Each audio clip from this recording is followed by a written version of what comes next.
St. Pius will be receiving this opening kickoff. It's Tryson Thornton back to return. He waits for it at the 10. Although also Lance Urban is back there, number 22 and number 2 back to return. St. Pius will be working right to left if you're looking on J98 Web TV at MyMoInfo.com. St. Vincent kicking off left to right. This has been the Fleegs Equipment pregame show here on Kickin' Country J98 The Boot, and we're just about ready to get this one rolling. So St. Vincent's potent defense is going to be out there on the field first. We'll see how they stack up against the St. Pius offense. And in a homecoming type of atmosphere here, St. Vincent's going to look to really kind of make a splash early and get this crowd involved. Well, I'm looking right now, Tyler Underwriter, a freshman, is going to come up here and kick.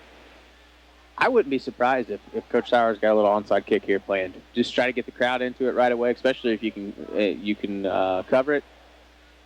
It doesn't look like Pius is really expecting it, so it might be an opportune time. The typical 5-man front for St. Pius on special teams. Here's a kickoff. It's a wobbler. It's high, and it's going to be fielded by Irvin back at the 10-yard line. He's going to try the middle. He goes across the 20, then cuts back to the outside. St. Vincent ready for it up to the 23-yard line, a return of 13 yards, and that's where St. Pius will start 8 seconds into the ball game. That kickoff brought to you by American Family Insurance agent Bill Bess in Park Hills, committed to making the big play for their customers. Here we go. We talked about field position early. St. Vincent is going to try to come out and make Pius go 75 yards here for an opening score. It could be key.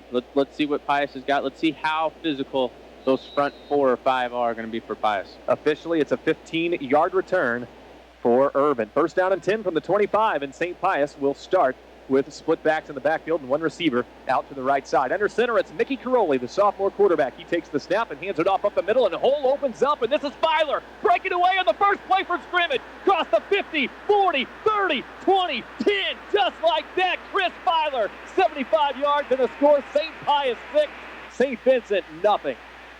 Well, field position out the window when you only take one play, huh, Glenn? Just outstanding. You could see a little misdirection. I don't think St. Vincent's knew who had the football, and by the time they found out who it was just a race to the end zone. It's going to be a long night if the St. Vincent defense doesn't get that figured out, because Filer's hole was wide open. I'm not even sure he got touched. He had to break one tackle once he got in the open field, and after that, he was gone for 75 yards. Just 22 seconds into the ball game, and so much for getting your crowd into it early. St. Pius effectively took the crowd out of it right away. Yeah, and you're exactly right. That game plan, the game plan right now for St. Pius couldn't have won any better. St. Pius will go ahead and go for 2. Caroli's going to come under center with split backs in the backfield, one receiver to the left side of the formation. Caroli takes the snap, fumbles the snap, and then he's blown up in the backfield. So number 15 for St. Vincent gets in there and gets the stop. That's Cole Sauer. 2-point conversion, no good. It's 6-0 St. Pius after a one-play, 75-yard drive. 11:38 left to go. Opening quarter on St. Vincent's homecoming in the J98 Game of the Week. We're back in 30 seconds on the boot. Midwest Orthopedics Group with Dr. Scott Van Ness and Dr. Christopher Sloan are orthopedic surgeons and podiatrists who offer total joint replacements, arthroscopic surgery, carpal tunnel, fracture care, workman's compensation cases, foot care, and surgery. And new patients are welcome. All surgery and care done locally in Farmington. That's Midwest Orthopedics Group, just down from Buffalo Wild Wings in the Midwest Professional Building in Farmington. Midwest Orthopedics Group. 22 seconds into the ball game, St. Pius Lancers up 6-0 over St. Vincent. So the Indians will be receiving the ensuing kickoff, and back to return for the St. Vincent Indians. It is Riley Reen, number 25, along with Levi Gatto, number 33. Kicker is Withrow. He's got a groin injury, but he's been battling through it, and he'll get this one off end over end. It'll bounce toward the sideline and into the end zone for a touchback. Right into the coffin cornerback there. Ends up being a good boot, and St. Vincent starts at the 20-yard line. The one thing I always find interesting, and we talked a little bit, I touched on it a little bit with the good kicking game of St. Vincent's. When teams go for 2 against St. Vincent's, it always could come back to bite them in the end. I've said it time and time again, that 1 point is sometimes going to be the game changer. We didn't get to get you St. Pius as starting offensive player, so we'll get that on their next possession. How about St. Vincent starting on offense? Joe Whistler, the sophomore quarterback, 2 touchdowns, 6 picks on the year passing. Levi Gatto at fullback. Alex Winkler is the tailback. Get you the offensive line in just a sec. Winkler gets the first carry, and he goes nowhere. Back to the 20-yard line, and St. Pius gets the stop. Gain of 0 for Alex Winkler. No doubt that they're going to try to get your playmakers involved. right there, I saw, this is the first time I really got to sit down and watch St. Vincent's. I came down and watched them play Valley, but it was more socializing and stuff like that. But Alex Winkler still looks a little hesitant on that knee. Right there, it looked like he just didn't want to take a hit. He's going to get hurt quicker if he doesn't go at it full speed. So my advice to Alex Winkler right now, if you can hear me, big guy, is go full speed. Offset eye for St. Vincent. They'll throw the bubble screen out to Kevin Mattingly. Gets to the outside. He's up the sideline and across the 35-yard line. That'll be a first down, St. Vincent, and move the chains. And Kevin Mattingly, you said we might be saying his name a lot today, and there's one for him, first down. Yeah, nice little bubble pass. It's basically just a run play. Get it out to a guy that you believe can get some yardage, and that's exactly what Joe Whistler did right there to Kevin Mattingly. Kevin Mattingly, to me, you split him out wide is a hard matchup. He's a big, strong kid, but he can also run. He played center field for the baseball team and does a good job for Bruce on the basketball floor, too. Offset eye. Winkler's the deep back. The fullback is Gatto. Another bubble screen. It's going to go out to Mattingly on the far side of the field. Tries to get to the outside again. He won't get much, but a nice handful. 4 yards or so before being upended right around the 36-yard line. Should be 4 yards on the pass and catch. Just trying to stretch St. Pius out right now, sideline to sideline. My guess is Paul's trying to stretch him out wide, give him a hole up the middle for Alex or Levi to run up the middle. Josh Mattingly at left tackle. He's a senior. Zach Rowley at left guard, a senior. Junior Nick Mangione. He's the center. Senior Josh Hunt at right guard. And Robbie Wingeter, who's playing with his hand taped up into a club at right tackle. He's missed the last 2 weeks. He got hurt in that Herculaneum game, but starting at right tackle. Second down and 6 for St. Vincent. Under center, it's Whistler. He drops back the pass after the play action. He's going to fire it deep. It's underthrown and intercepted. St. Pius on the return. Isaiah Hennessy making some people miss before Gatto brings him down. And there's Whistler throwing his 7th interception of the season, and it was well underthrown. Yeah, just wasn't able to get it to Kevin right away. You kind of saw him pump and then had to bring it down, and he did a nice job stepping up into the pocket, but needed to throw it right away, and with that hesitation was able to get it picked off. So not a good start for St. Vincent. One play, 75 yards for St. Pius on offense, and then Whistler throws his 7th pick of the season on the Indians' first possession. We heard the sounder for the update. We'll get to that as soon as we can, but let's get you St. Vincent starting offense. I told you about Caroli and Filer. Lance Irvin is the other running back. He's the tailback and the lone back right now for St. Pius. Isaiah Hennessy and Tryson Thornton are receivers. Thornton comes in motion from left to right. He'll get the pitch. St. Vincent had him stopped in the backfield, but he breaks away and gets back to the line of scrimmage for no gain. Nice job of gang tackling right there once the initial hit in the backfield was missed, and that's something. Sometimes if you can just corral speed, you don't necessarily have to hit them hard, but if you can just keep them inside and keep containment, that could be a huge benefit for St. Vincent's defense tonight. Junior Jesse Studman at tight end, Jason Faber at tackle, James Reed at guard, Tom Surdike at center, Will Argana, a senior guard, and Josh Woods, a senior tackle. Second down and 10 from the St. Pius 45-yard line. Lancers already up 6-0. Looks like St. Pius went too soon here, and it is a false start on the St. Pius Lancers, and that will be the first penalty of the ball game. First laundry either way. Yeah, it's something that St. Pius in their offense doesn't want to get into is second and longs, thirds and longs. So, you don't want to have to force a call, and you want to keep your playbook open as much as possible, whether it be run or pass.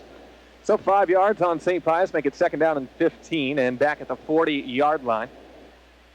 And that was the left tackle moving too early there, Jason Faber. St. Vincent starting defense, Josh Mattingly, Josh Hunt, Zach Rowley, and Cole Sauer along the defensive line. Linebackers are Vince King, Kevin Mattingly, and Levi Gatto.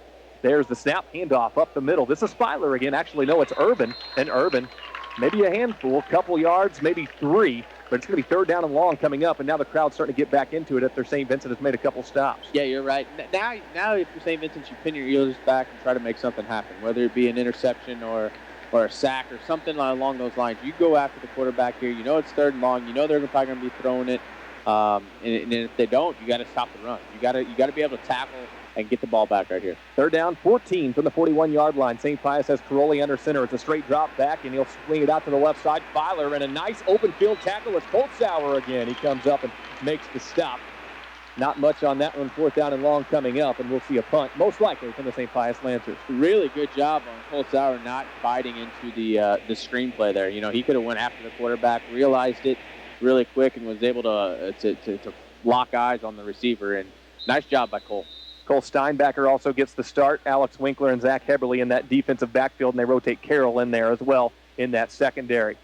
So the punter for St. Pius is Brandon Withrow. He wears number 14 on his back. 7:50 left to play first quarter. And there's the snap to Withrow. He's going to get this one off. Oh, he has got a boot, left-footed kicker. He sends this one deep. Winkler back to return, but he's going to let it drop. Then it takes a St. Vincent bounce to around the 23-yard line before St. Pius downs it there. All right, you made a stop on defense if you're St. Vincent. Now you got to get this offense going. And tell you what, we haven't talked a whole lot about Pius's defense this year, but, they've stacked up pretty well. Yeah, they have. And, I know that, like I said earlier, I think their statement game was Jefferson, and then followed up, I think they played Herculaneum after that, if I'm not mistaken. Yeah, put over 50 up on that. Yeah, so, obviously their defense is doing something, right? I'm excited to watch the big guys up front. St. Vincent's ain't going to burn Pius, with the Mr. Hennessy and Mr. Thornton on the opposite side. They're not going to get behind them. So they're going to have to take drives 6, 7, 8 minutes off the clock, maybe even to score. St. Vincent down 6-0, back on offense. Offset I, Whistler under center, handoff right side off of tackle to Alex Winkler, maybe a yard. And again, St. Vincent swarming to the ball. What I've noticed, they're big, but they're also pretty quick. They are. They're very quick. You saw right there to be able to contain Alex Winkler into the backfield. It was a nice job by St. Pius. But now you got Joe Whistler, a sophomore quarterback, maybe confidence a little shaken already, threw an interception in front of a big crowd. At what point does Paul Sauer and staff go back to him and ask him to do something else? Starting St. Pius D-line, Jesse Studevin at end, Jesse Eimer at tackle, Ken Doing-Davis is the 320-pounder at the other D-tackle spot, Chris Filer at defensive end. Under center snap, they hand off to Winkler, spins off a tackle, gets across the 25 to the 26-yard line. It's a gain of just about 3 yards for Winkler, setting up third down and manageable here for the St. Vincent Indians. Yeah, nice little misdirection. Fullback went one way, the tailback, Alex Winkler, went the other way, wide open on the backside. Good call right there by the offensive coordinator. They'll call it third down and 7, and the ball at the 27-yard line. Linebackers for St. Pius, Alex Rarick, a senior and outside linebacker. Middle linebackers are Will Argana and Scott Early. Other outside linebacker is Mike Cords, a junior. Secondary, Tryson Thornton at corner, Isaiah Hennessy at the other corner, and Lance Urban is the safety. Here we go on third down and 7. St. Vincent in the offset I again. They'll run the pitch to the right. Winkler, nowhere to go. St. Pius gets back there and destroys it with Jesse Eimer, the defensive tackle. It's a loss of at least 5 yards, and we'll see another punt. I don't know if that was designed to do that. He kind of turned it back as soon as he got it. Almost like a pitch trap or something like that that just didn't go anywhere. St. Pius did a nice job of blowing up that play in the backfield, and now St. Vincent's forced to punt. Winkler now has 4 carries for -4 yards after that big 7-yard loss, 4th down and 14. Winkler actually finished with negative yards rushing against Valley earlier this year, but still has nearly 900 yards rushing in the season, so that's how much he's made up for that, but gone backwards tonight. Yeah. Valley's going to force a lot of guys to have negative yards, I believe. Here comes the punt from Carroll. It's a high, wobbling spiral that bounces at the 47-yard line of St. Vincent, back into St. Pius territory before Hennessy picks it up. He'll get to the 45. Flag comes in. He'll be brought down at the 46-yard line. Just a 3 to 4 yard gain on the return. We will check the flag. It was after he had picked it up, which makes me think block in the back or maybe a face mask on St. Vincent.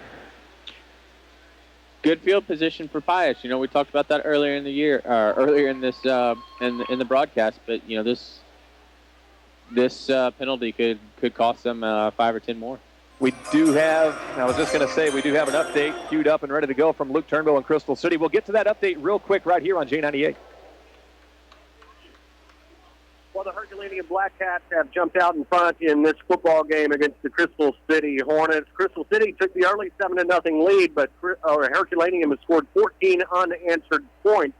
This time, a 40-yard run by Billy Duncan into the end zone, the first play from scrimmage on this drive. So the Herculaneum Black Cats take the lead 14-7. We do have a clock malfunction here at the football field, so I'm going to guesstimate that they scored right at the 3:15 mark of the second quarter. So we have about 3 minutes to go here in the first half of this football game. Herculaneum leads over Crystal City 14-7. All right, and that penalty was on St. Pius, so it backs him up 10 yards, 1st down and 10 from the 34-yard line. Here's a run right side. They go to Urban with it, and he goes from the 34 to about the 39. It's a 5-yard carry for St. Pius's tailback, and Second down and 5 coming up. I like what I saw from Lance Irvin right there was he kept his feet moving and he protected the ball, both in one, top hand, bottom hand on top of the ball while keeping those feet moving. Just pick up an extra 2 yards. That's all you can ask for. Second down and 5 for the St. Pius Lancers. Back on offense, already leading 6-0, 4:52 left to go in the first quarter. Irvin came into this game with 212 yards and 1 touchdown, but averaging 7.3 yards per carry. Here's another flag, and if it's on Pius again, this would already be their 3rd penalty. Nope, looks like lined up in the neutral zone. On St. Vincent's. That's going to make it really close to a first down, about a yard short of it once they march the 5 yards off. First penalty called against the St. Vincent Indians tonight. 1 penalty for 5 against St. Vincent, so it'll be a second down and probably less than a yard here for the Pius Lancers. Along with turnovers, Coach Sauer can't be happy with early mental mistakes.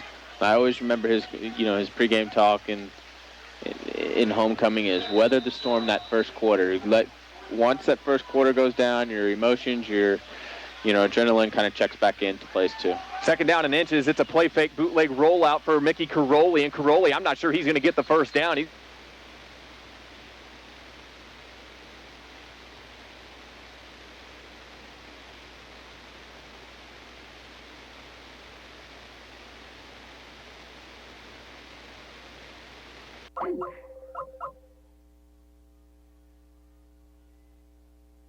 He had to run 5 yards backwards just to escape some pressure. He's a good running quarterback with 305 yards on the ground, 508 through the air, 6 rushing touchdowns, which actually leads the team. Third down and 1 from the 44-yard line, St. Pius side of the field. There's the snap from the wing tee. They hand it off to the fullback, and that's Filer. He was tripped up, and the ball comes out. Looks like Pius was able to fall back on it.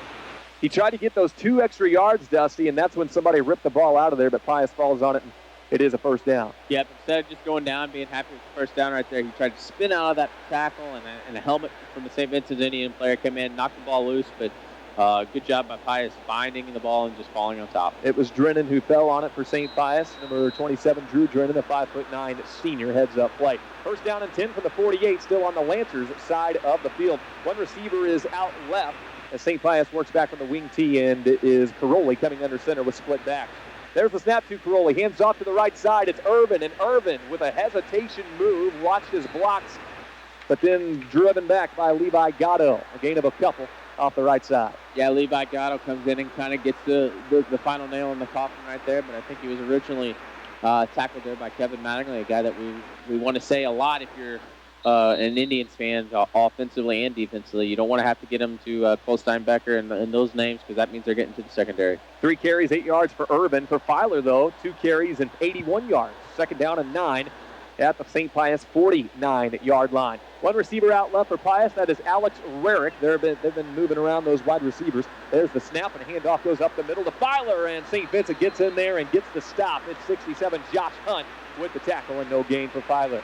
You can see St. Vincent's now starting to hit anybody that comes through the line. That first play from scrimmage, they were trying to look for the ball. If Coach Sauer hasn't changed in 14 years, it's hit anybody that you think has the football is what he used to tell us. It's funny that you say that. He was telling us the exact same thing. I think he uttered the same words on Tuesday night. We got a timeout, St. Pius. 2 minutes, 41 seconds left in the first. The Lancers have a third down and 8 from the St. Pius 48-yard line, and the Lancers up 6-0. We're back in 30 seconds on J98 The Boot and J98 Web TV. The hospital told Marilyn Steiniger she was well enough to be released, but Marilyn realized she was not well enough to go home. That's when she entered the PATH rehab program at Farmington Presbyterian Manor. The therapy was extraordinary there. When they came in, they would tell me what they were going to do that day, and we went from there, and that's what got me going. To learn more about the PATH program, call Presbyterian Manor or visit pathrehab.org. It'll be third down and a long 8 or short 9 for St. Pius after St. Vincent's defense has kind of found their rhythm in this one. After a long 75-yard touchdown run for Chris Filer opened this one up. It's been a scoring drought since then. 2 minutes and 41 seconds left to go in the first quarter. St. Pius 6, St. Vincent nothing. So third down and 9 here for St. Pius, and I would look for Mickey Caroli to try to make something happen in the passing game.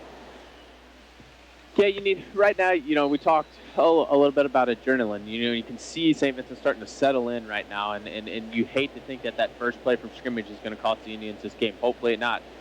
Split backs in the backfield. They hand off to Filer up the middle, and he breaks through for a first down on 3rd down and 9. Up the gut with Filer. Some good misdirection. He gets to the 40-yard line, a gain of 12, now in St. Vincent territory.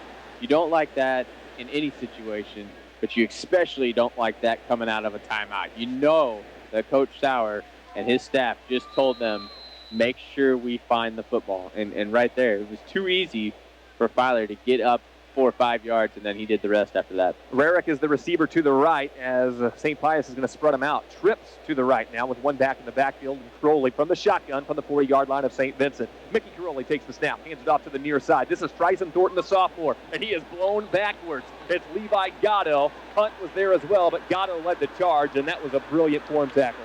It was. He got his shoulder into the gut, was able to drive him back a couple yards. Those are the type of drives and hits that guys don't want to get up for. So for Tryson Thornton now, 2 carries, negative 1 yard, and he has been dancing around a little bit back there. 4 minutes in front of 8 o'clock here on Kickin' Country, J98 The Boot and J98 Web TV. 2nd down and 11 for St. Pius. Trips to the right, one back in the backfield, Mickey Caroli from the 41-yard line. 41 is the line of scrimmage, and there's the snap to Mickey Caroli. They'll try the swing pass out to the right side. He overthrows Isaiah Hennessy. Incomplete. You know, if that pass had been on target, that could have been dangerous because the St. Vincent Indians was flying through there. Yeah, you know, with this spread offense, you know, a lot of numbers are inflated. You know, a lot of quarterback numbers because that's a pass. Really, that's just a sweep. You know, it's just a long sweep play out to the outside. It's just a quicker way to get it out of there. You know, and so when you see guys throwing for 300-400 yards on a weekend, you got to consider themselves, you know, how many of those little bubble passes they throw, just quick sweep plays. Bottom of the first for the St. Louis Cardinals and the Dodgers. No score at Busch Stadium. 3rd down and 11 for St. Pius at the 41-yard line. Play fake, and here's the quarterback, Caroli, keeping it. He's going to be hard to bring down. He's not going to get the first, maybe a yard or two short, but about a gain of 9 for the quarterback. And St. Pius continues to confuse St. Vincent with all these ball fakes.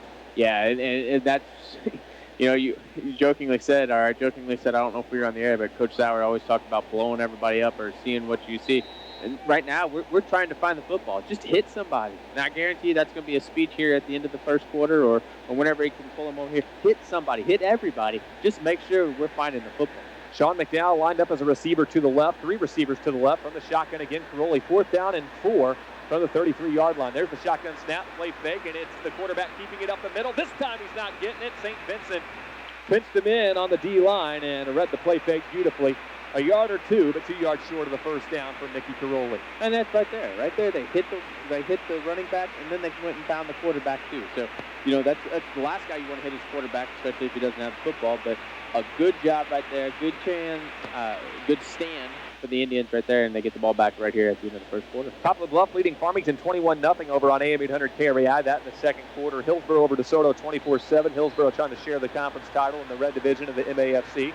That's on KJF and KJF Web TV, and the update game has Herky over Crystal City 14-7. Joe Whistler takes the snap from under center, hands up right up the middle to his fullback. He gets the 35, maybe the 36-yard line for a gain of a couple. You know, and one of me and obviously Coach Sauer was my football coach back here in the day, and I actually asked him beforehand. You know, I knew you had Alex Winkler, I knew you had Levi Gatto. Did you ever think about going back to the old? We called it hog ride, unbalanced line, and stuff like that. And he really feels like his receivers this year are good enough athletes that they needed to get him to touch it. So that's just a little aspect of into Coach Sauer's thinking. Straight I formation here. Here's the handoff to the deep back Winkler. A little bit of room this time. Makes a little shake and bake move. Tries to get the outside, but St. Pius pursues so nicely. He gets up to the 44-yard line. It'll make a 3rd down and medium coming up, unlikely the last play of the first quarter. You know, there's Lance Irvin again doing it on defense this time. And what I liked is they took go and attacking. They sat there and pinned him to the corner where Alex had no more room to go. Then they attacked. So nice job of not just tackling there, but corralling the runner to the sideline. Alex Winkler is going to end the first quarter in the red. 5 carries, negative 1 yards, 1.6 on the clock. And they will run one more play as Winkler was able to go out of bounds on that last one. Winkler gets the carry, but again, blown up in the backfield. St. Pius gets back there with Jesse Eimer. The defensive tackle has been in the backfield all night long for the St. Pius Lancers. You know, one thing I noticed right there, everything the St. Vincent Indians have run, all running plays seem to have been going to the right side. every single one. So I don't know if they just feel that's the strength of their line or the weakness of St. Pius, but let's keep an eye out for that. Let's see if St. Vincent starts to go to the left side at all, but it seems like right now everything's coming to the right side. They gave Winkler forward progress, so officially no gain on that last play. He will end the first quarter with negative 1 yard rushing, and it is 6-0 St. Pius. They'll change sides of the field, and we'll come back in 30 seconds in the J98 game of the week on the Boot. Hi, I'm Sean Waters, General Manager of Benning Ford in Fredericktown. This is Benning Country, a little different kind of dealership, not here today and gone tomorrow. We pride ourselves on hassle-free sales of what you want and need at a price that works for you. This is my special invitation to come to Benning Ford, where the deal is always worth the drive. We are 15 minutes from almost anywhere. Take the drive, just off Highway 67 in Fredericktown, or check us out online at benningford.com. The J98 game of the week on the Boot and MIMOinfo.com has it 6-0 St. Pius, and the St. Vincent Indians with a 4th down and about 4 yards to go. They'll be punting this ball away. It'll be Carroll. He's waiting for the snap at the 28-yard line. Thornton and Hennessy back to return. Valley Catholic also celebrating homecoming tonight. They're up 21-0 on New Madrid County Central. Here's the kick. This is a much better one from Carroll. It'll bounce back at the 35-yard line, go out of bounds. We'll see exactly where they spot it. They'll call it the 35 exactly. So first down and 10, St. Pius. They've had one really good offensive possession. It was a one-play drive that went 75 yards. Next drive, they went 3 and out, and then the following drive, they moved the chains a couple of times before it stalled out, and St. Vincent made some plays. So was that first play from scrimmage a fluke, or has St. Vincent's defense, kind of figured it out? Well, I think with all the hype and everything going on this week, that St. Vincent's neglected to do their responsibilities on the defensive side of the football, and that led to a big play. And right now they've calmed themselves down. They've got themselves into the flow of a football game, and I look for them to kind of keep it here until we can score. First down and 10, ball at the 35 for St. Pius in an offset I formation. One receiver out to the left. There's the snap, and they'll go to the fullback up the middle. This is Filer again, carrying some people. He's close to first down yardage. He'll be about a yard short at the 44-yard line. It's a 9-yard carry for the fullback Filer, already over 100 yards rushing. Yeah, Coach Sauer, again, they come out with a big play right up the middle, out of a timeout or out of the break. Something that Coach Sauer is not going to be happy with. 5 carries, 102 yards, and a touchdown for the fullback for St. Pius. Filer from the same formation. Caroli under center. Takes the snap, hands off to Filer, and Hunt is going to push this one backwards. A Crown Collision Center collision of the game. Hunt put his shoulder pad right on the football, and Filer loses a yard. That was a really good fake. I really thought that Mr.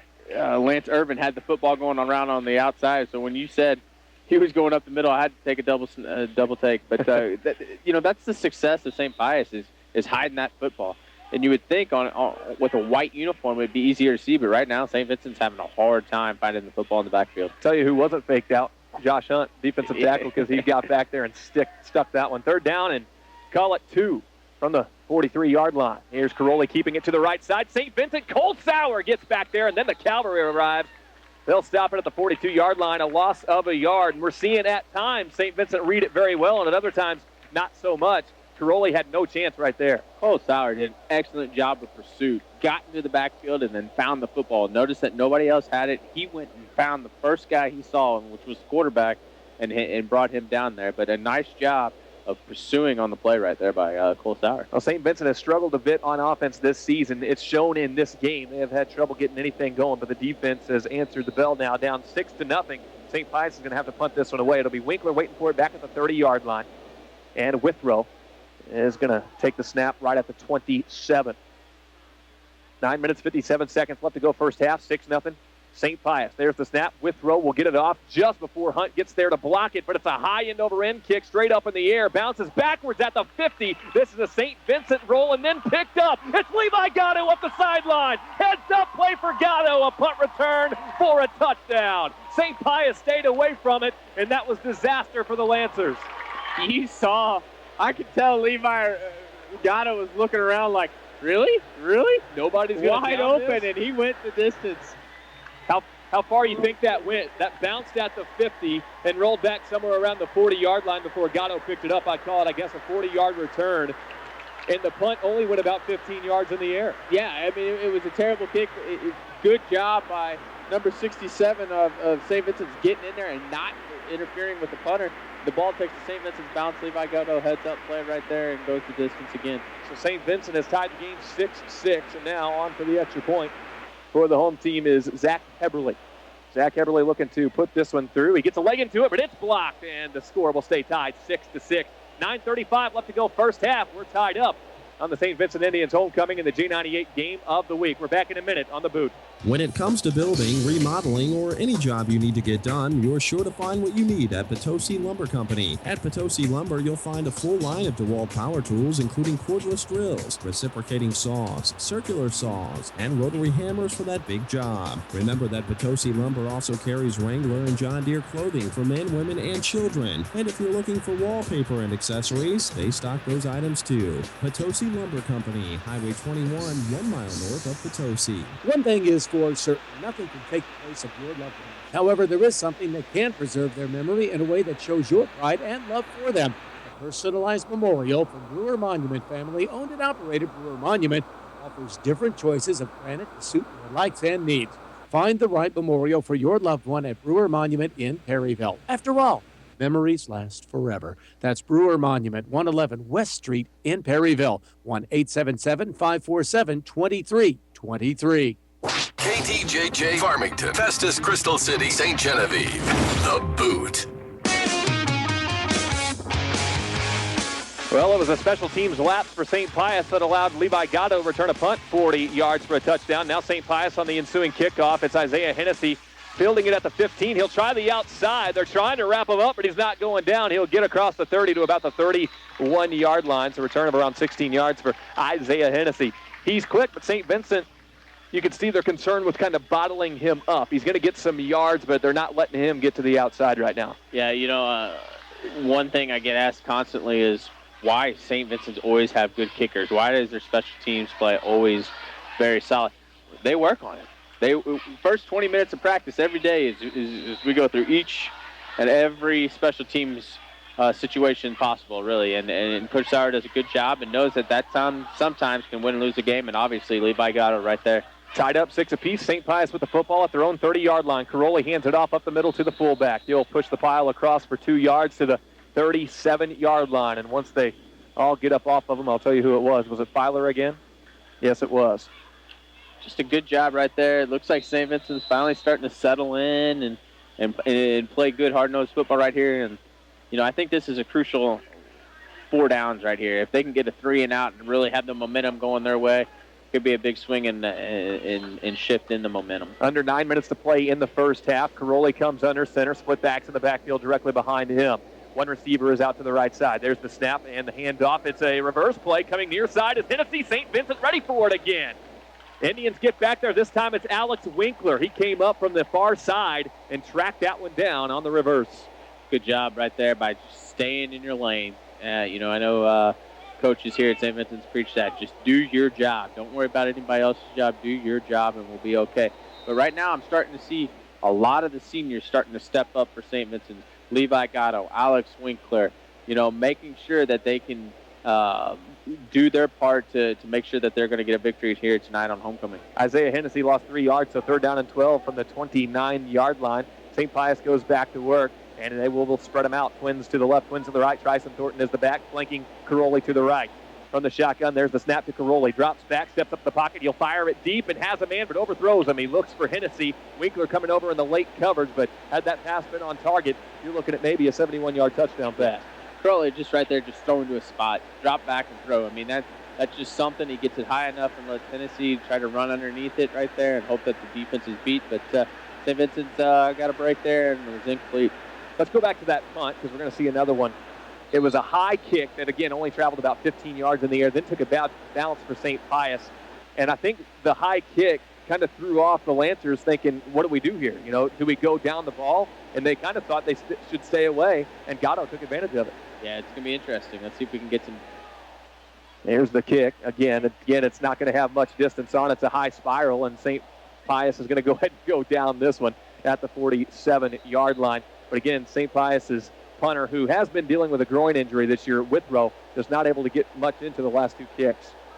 I've never understand all these different formations with punt. Like you can really see there that Pius spreads everybody out and almost looks like they have 9 gunners, or what they call guys just sprinting after the football, and they have just 3 guys. St. Vincent to get right back there. Exactly, and it looks like right now Josh Hunt, with not this pass punt, but the one that almost got he almost deflected there, is causing enough havoc where those 3 guys are concentrating on there. Cole Sauer almost comes in on the outside. I'm going to go out on a limb and say St. Vincent's blocks the punt before the night's over with. Nathan Carroll lined up wide left, one receiver out to the right, I formation, and there's the snap, handoff to the deep back. It's Winkler. Winkler is back over 0 yards, rushing across the 50 to the 48-yard line of St. Pius. 6-yard carry. Ever since that interception, they have not thrown the football yet.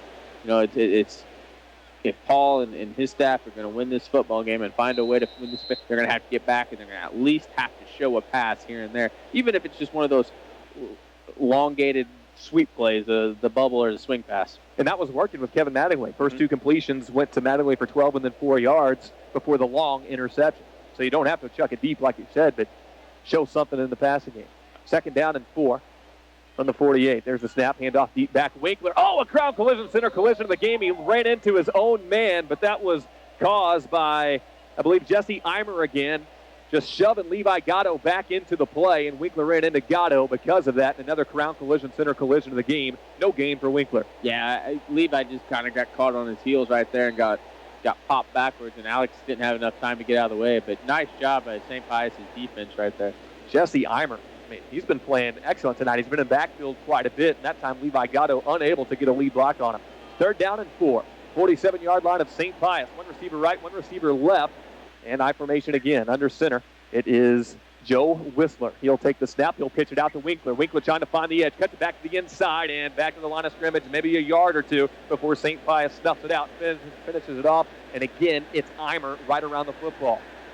It's going to leave 4th and about 2, 3. Yeah, 2 or 3. This is the interesting part. This is a great place right here to call fake if you've got one in your back pocket.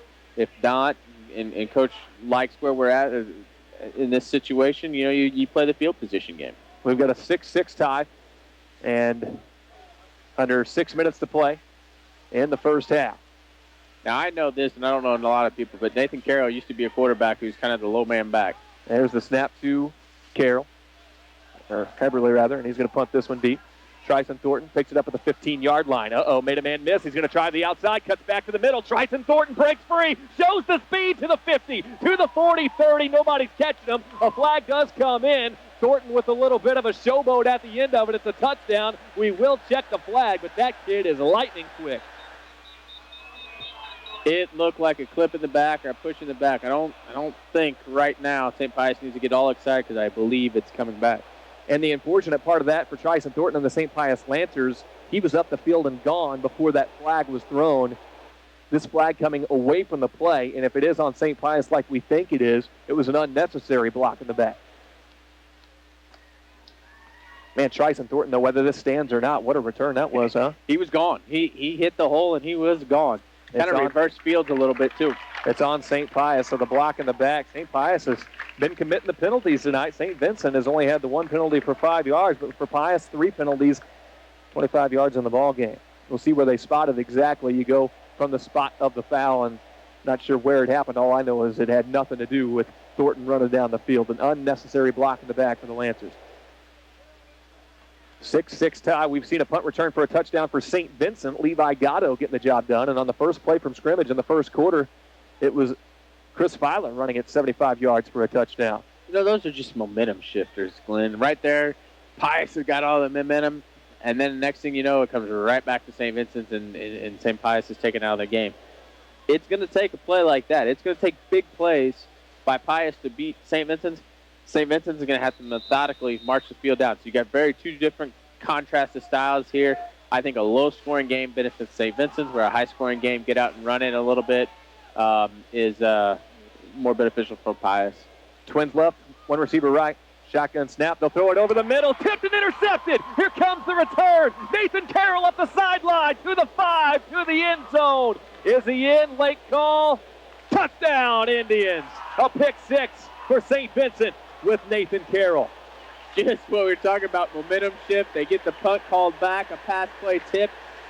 Nathan Carroll, another senior, here on his final homecoming, going the distance for the Indians. That one went about 40 yards for Nathan Carroll. He came up on the secondary spot. It was really gift-wrapped on the interception because it went right through the hands of the St. Pius intended target right there, Sean McDowell. It wasn't a great throw from Mickey Caroli. McDowell had the leap for it, goes through his hands and right into the hands of Nathan Carroll, who returned it the rest of the way. St. Vincent up 12-6. And what a change. We thought we had St. Pius taking the lead on a punt return for a touchdown. Penalty backs him up, and now all of a sudden St. Vincent on top. Eberle for the extra point. There's the snap and the kick. He had his last one blocked, but this one is up and good. 13-6, St. Vincent Indians grab their first lead on their homecoming night tonight. 5:05 left to go in the first half. We are back in a minute. Kicking Country, J98 to boot. ProCare Automotive Repair in Bonne Terre now offers automotive computer programming and updating. Just like your home computer or smartphone requires updating to continue running optimally, sometimes your vehicle's computer does too. On today's vehicles, some problems can only be fixed with computer updates or reprogramming, and some parts require relearning or programming when replaced. From new computer and module programming to updates and reflashes, we can do it all at ProCare Automotive Repair, 358-1112 or procareforyourcar.com. Hi, this is Jeff. And I'm Paige from your local Auto Spa Car Wash. Chances are when you visit Auto Spa, you're going to meet one of our clean team members. These folks will be happy to see you and will offer any assistance you might need during your visit. The clean team is just another little extra you'll only find at Auto Spa. Wash your car at Auto Spa, home of the free air freshener. To find an Auto Spa near you, go to myAutospa.net. Wash your car. Wash your car. Wash your car at Auto Spa. Well, St. Vincent has taken advantage of two huge St. Pius mistakes and has taken a lead now 13-6 with 13 unanswered. Here comes the kickoff, and it's Isaiah Hennessy taking it at the 15-yard line. Tries the middle, cuts to the outside, and not wrapping him up. Finally, St. Vincent able to get him down. Isaiah Hennessy, he's always looking for those extra yards. Now, can he be a little bit careless with the football sometimes? Yes. But you had better come at him hard and make sure he doesn't get through your grass because in the open field, he's gone. David Camarillo made a touchdown-saving tackle right there, I believe, or Hennessy was going to return the favor on St. Vincent's and go the distance. But a good job right there by the Indians, staying in their lanes and knowing that the play is never over. 24-yard kick return by Isaiah Hennessy sets up St. Pius with some pretty good field position. Ball at the 39-yard line on their side of the field. Hennessy will be the receiver out to the left side. Split backs, Caroli back under center. He's going to drop back to pass, tries the screen underneath and throws it too high for Filer. Now, the free rush came through there by design because of the screenplay, but that defensive lineman for St. Vincent got back there a little bit quicker than Caroli was expecting.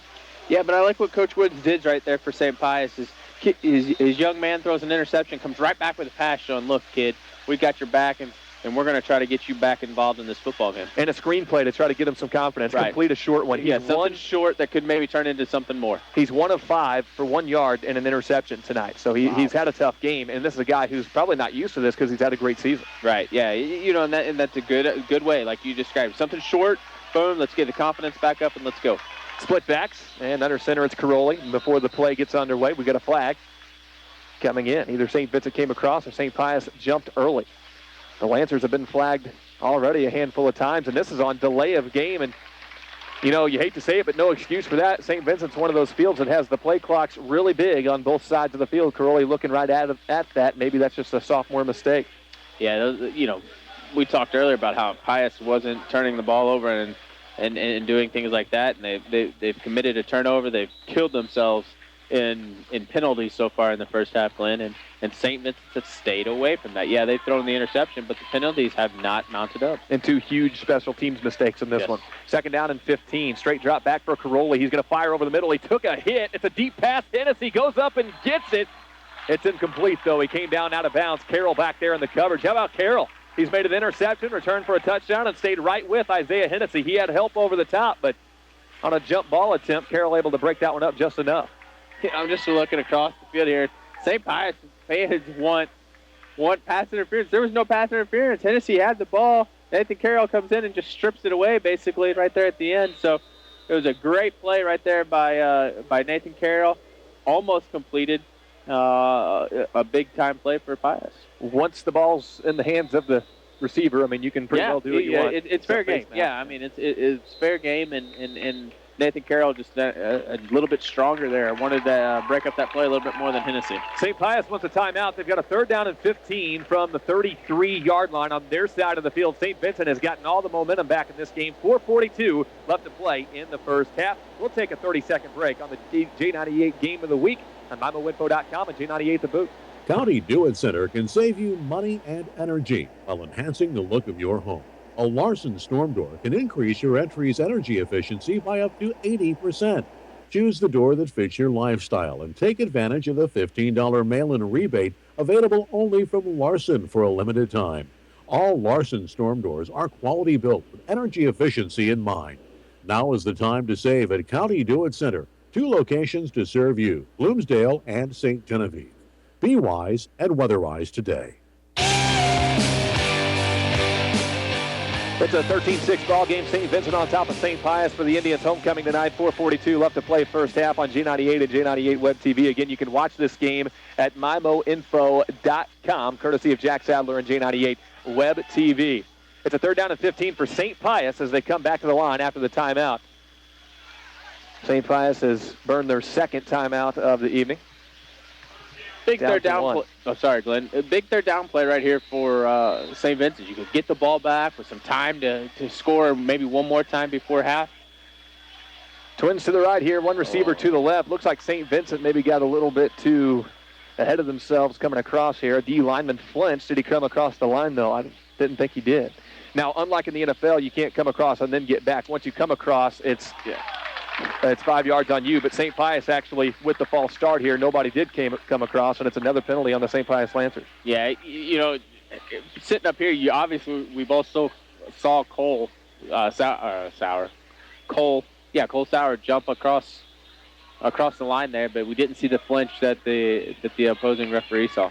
5 penalties, 35 yards for St. Pius, and now it's 3rd down and 20 for the Lancers. Shotgun snap, Caroli. They'll throw it underneath to Tryson Thornton. He'll try to make something happen in the open field. Breaks through on 3rd down and 20. Tryson Thornton to the 40, to the 30, to the 20, to the 10. It tripped up at the 5, lunges to the 1. He's down. A great tackle to save a touchdown, but Tryson Thornton takes that all the way to the 1. Unbelievable. 3rd down and long, and just a nice little swing pass, one of those that we've been talking about, just an elongated sweep play. Gets out there, and he was able to cut it back up in the middle and get a huge gain right now. I think they're going to spot the ball at the 3, but Vince King not giving up on the play right there. Could have, kind of coasted in there, but did a nice game-saving tackle.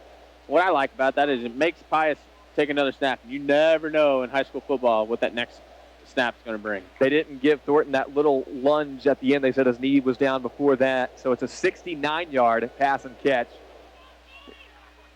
and a 3rd down and 20 conversion. 1st down and goal from the 3. Looks like Caroli is keeping it himself, running it up the middle on a quick snap, but he's not going to get in. St. Vincent will stop at 4 minutes, 13 seconds left to go first half. What a huge play to Tryson Thornton.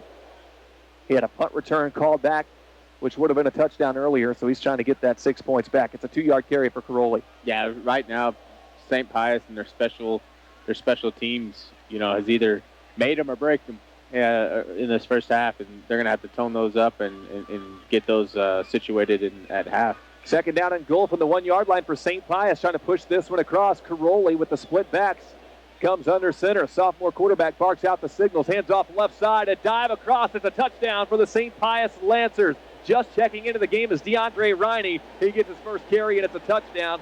And we've got ourselves a 1-point game and maybe a tie after an extra point attempt.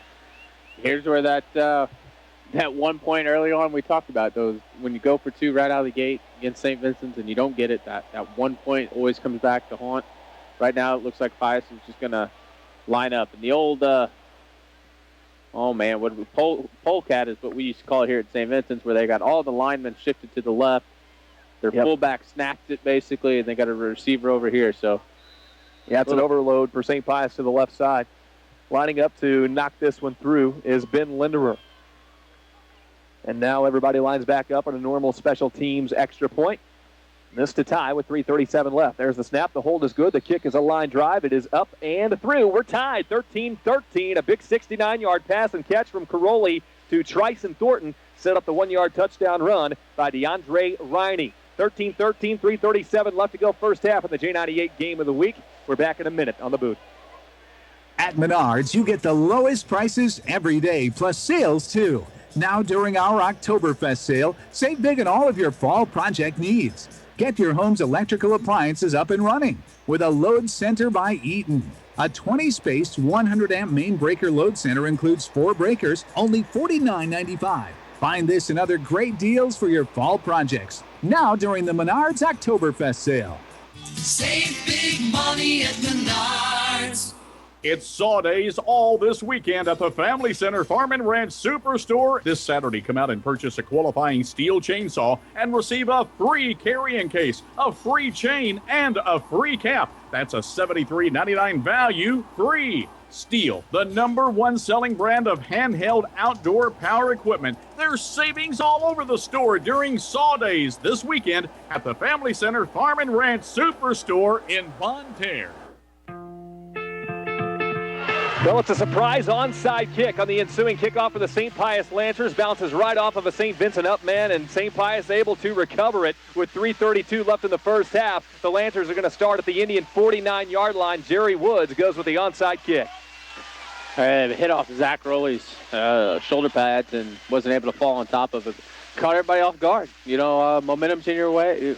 Momentum's going your way. Might as well try something like that. So we're all knotted up now, 13 apiece. St. Pius has stolen some momentum back, and they'll go back to the shotgun with 3 receivers out to the left. We've seen Hennessy and Thornton as dangerous weapons tonight. And we'll keep an eye on them right here. Thornton is the back. There's the snap to Caroli. They'll throw it underneath again, and the ball's caught, snagged out of the air by Isaiah Hennessy. He falls forward to the 46-yard line for a gain of 3 to 4 yards. But Hennessy made a nice little lunging catch at that one. Yeah, nice job. You're really starting to see the athleticism of the Pius's backs and receivers starting to come into shape right now. It seems like they're starting to find their groove a little bit too. And real big stand right here by St. Vincent. St. Vincent's can't go in at halftime on this downside. 2nd down and 7 after the 3-yard pass and catch. Hennessy's first catch of the ball game. From the shotgun with trips to the right and 1 back, Caroli barks out the signals and takes the snap. Drops back, fires it again, same play to the near side. It's Hennessy again, and St. Vincent has it wrapped up in another Crown Collision Center collision of the game. Levi Gatto stopped him, and then Heverly came up with a big hit to stop that one short of really even getting off the ground. No gain, maybe a loss of a yard. Yeah, number 8 by St. Pius, Alex Rarick, you know, just bad blocking right there. You know, Mr. Heverly for St. Vincent was able to shed that block and get in there to make the tackle. But you're starting to see Pius, instead of pounding the ground right now, maybe are they trying to go to the air and try to expose some of their athleticism onto St. Vincent's. After a loss on a swing past Isaiah Hennessy, it's now 3rd down and 9. Lancers trying to ride that momentum of the onside kick. Same formation with trips to the left. Play clock down to 2 seconds. Caroli's got to be quick, and he's not going to get it off. Let's see if St. Pius called the timeout. And they did. Coach Jerry Wood saves his quarterback from another delay of game. We already saw one of those tonight. So 3rd down and 9 from the St. Vincent 48-yard line. Let's run down some scores while we have some time. Poplar Bluff leads Farmington 21-0 in the 3rd quarter on KREI. Hillsborough over DeSoto 31-7. Last check of that one was halftime on 1400 KJF. Herculaneum 14, Crystal City 7 at halftime. That's the update game tonight. St. Genevieve over Fredericktown 35-0 at halftime. Central over Perryville 35-0 at halftime. North County leads Windsor 14-7 at the half. Valley Catholic over New Madrid County Central on the Warriors homecoming 41-6 at halftime. Festus 28, Pacific 3. That one in the 3rd quarter. Parkway South 12, Northwest nothing. Jefferson 43, Grandview nothing at the half. Potosi 7, Maplewood 6 in the 2nd quarter. Sykeston over Cape Central in a good game, 17-14. That one in the 3rd. Rockwood Summit leads Seckman 27-0 in the 2nd. Marquette over Fox 20-7 at halftime. Last check of the Cardinals game, I think still 0-0 in the 3rd inning between St. Louis and the Dodgers in the NLCS. We've had a good game tonight, and hopefully the Cardinals can win game 1 here. I think it's vital for the Cardinals to win game 1 with Clayton Kershaw and the Dodgers coming in at them in game 2. But you got Joe Kelly. Seems like nothing phases that guy. He's good. He's a good ball player, as they'd say.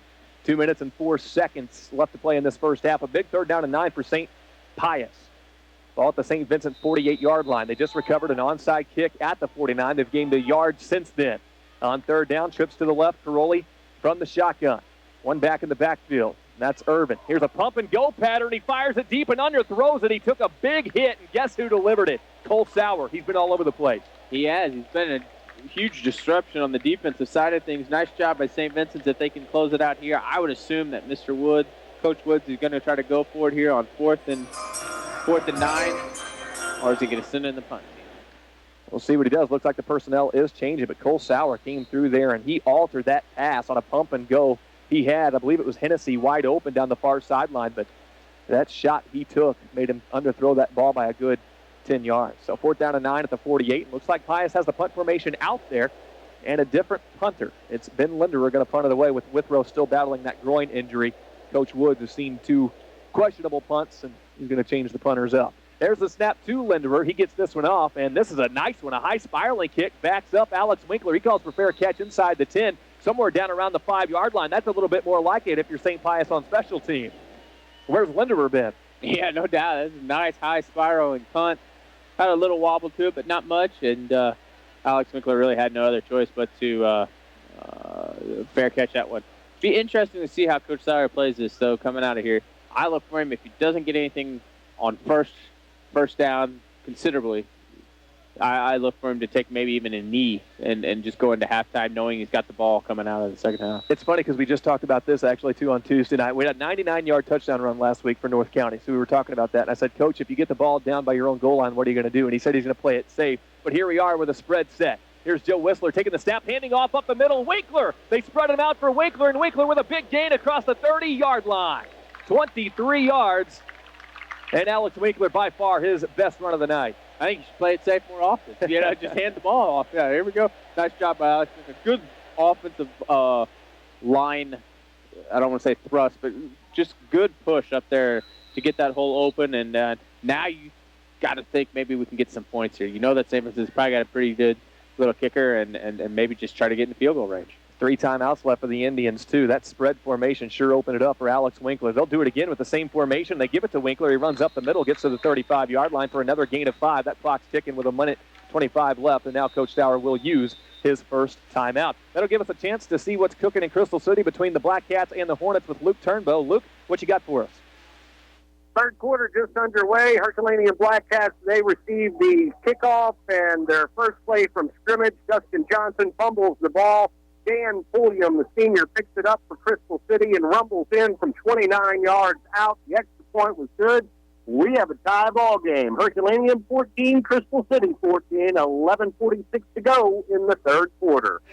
And that game actually doesn't mean a whole lot as far as conference goes. Both teams are out of the conference race at this point, but we picked it up as the update game because of the close proximity between those teams. That's a rivalry game in Jefferson County, 2 of the oldest teams in Jefferson County, and an evenly matched game. And it sounds like Crystal City is really trying to get that second win of the season. Yeah, I think Crystal City's kind of surprised some people too.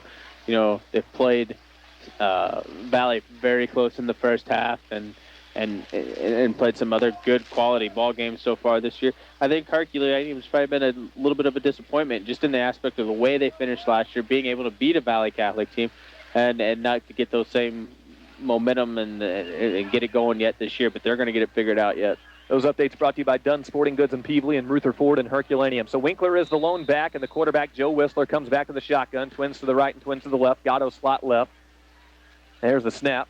And rolling out to the right side, it's Joe Whistler. He's going to tuck and try to run for it. He'll try the edge and a stiff arm move, and he'll lunge across and get the first down. Joe Whistler, the sophomore.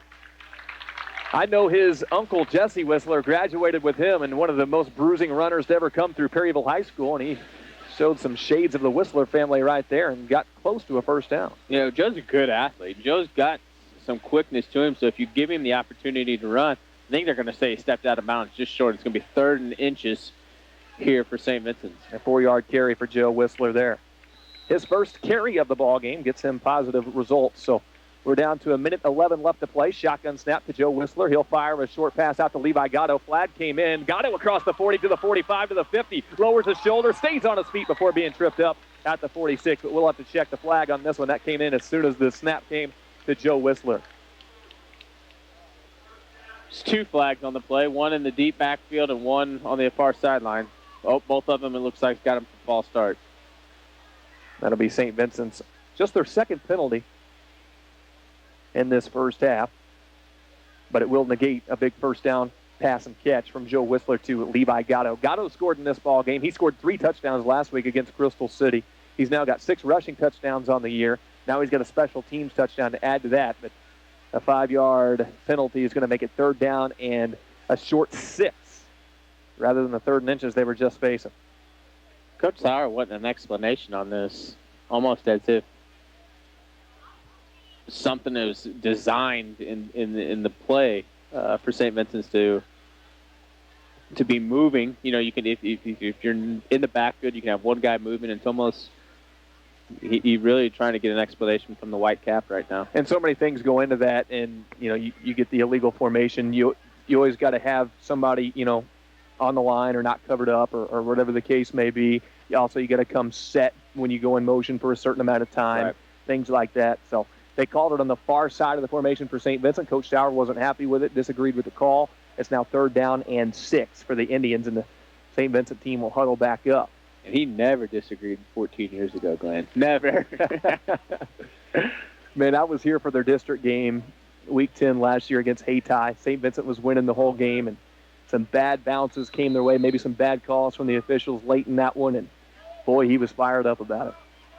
3rd down, 6 yards to go for the St. Vincent Indians. 1 minute, 1 second left to go. First half action, 13-13. We're tied up. Twins to the right, twins to the left. Shotgun snap, they hand off to Winkler. Winkler runs up the middle, cuts it back to the inside. He's got first down yardage. To the outside he goes, brought down at the 49. A gain of 15 for Alex Winkler. I'm liking this. Spread him out, run Winkler up the middle because he hasn't had any room to run prior to going to the spread set. Yeah, you know, I mean, it was something that we talked about, I believe, when we did the St. John Park Hills game. When Park Hills would just spread St. John out, it allowed their running backs to get going. You know, I mean, you have to go out and cover their wide receivers. You got to take 4 guys out or 3 guys out or whatever they do, and that's just 3 guys less in the box. First down, stop the clock, but St. Vincent will go ahead and call the timeout. That's their second. They're down to 1 left. First down and 10. Still on their side of the field at the 49-yard line. We're brought to you tonight by ProCare Automotive in Bonne Terre, Benning Ford in Fredericktown, Earth Mother Health Foods, Gifford Lumber Company in Farmington, Hood's Discount Home Center in Farmington, Buckley Towing in Park Hills, and Midwest Orthopedic Group in Farmington. So we've had 2 scores for St. Vincent that have come not on offense. 1 on special teams, 1 on defense. That's how they've gotten their scores. 13 points for them.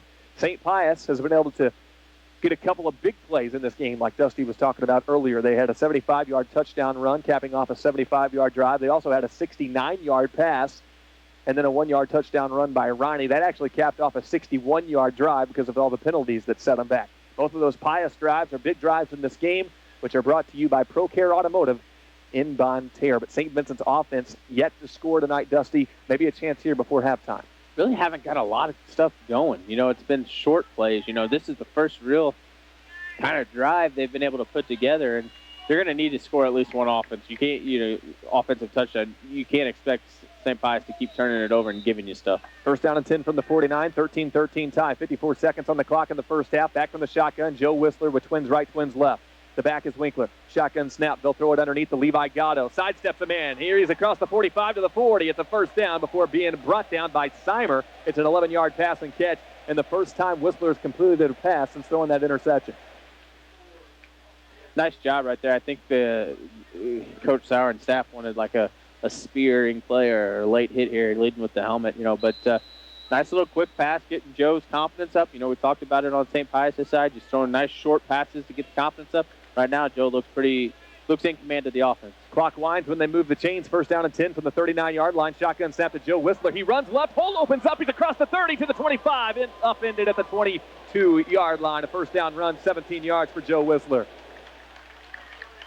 He's doing a good job. One thing I like about Joe right now, he's getting everybody back to the line, back to the line, letting the signal coming in for the play, knowing that there's not a lot of time left. Now, St. Vincent does have 1 timeout left. I look for that to be maybe used to try. Oh, it's going to be used right now. As soon as he said it. It's going to be used to try to get the field goal team out there. But Coach Sauer right now is probably putting in a play. I think he's got to tell them, hey, get to the sideline. We get out of bounds.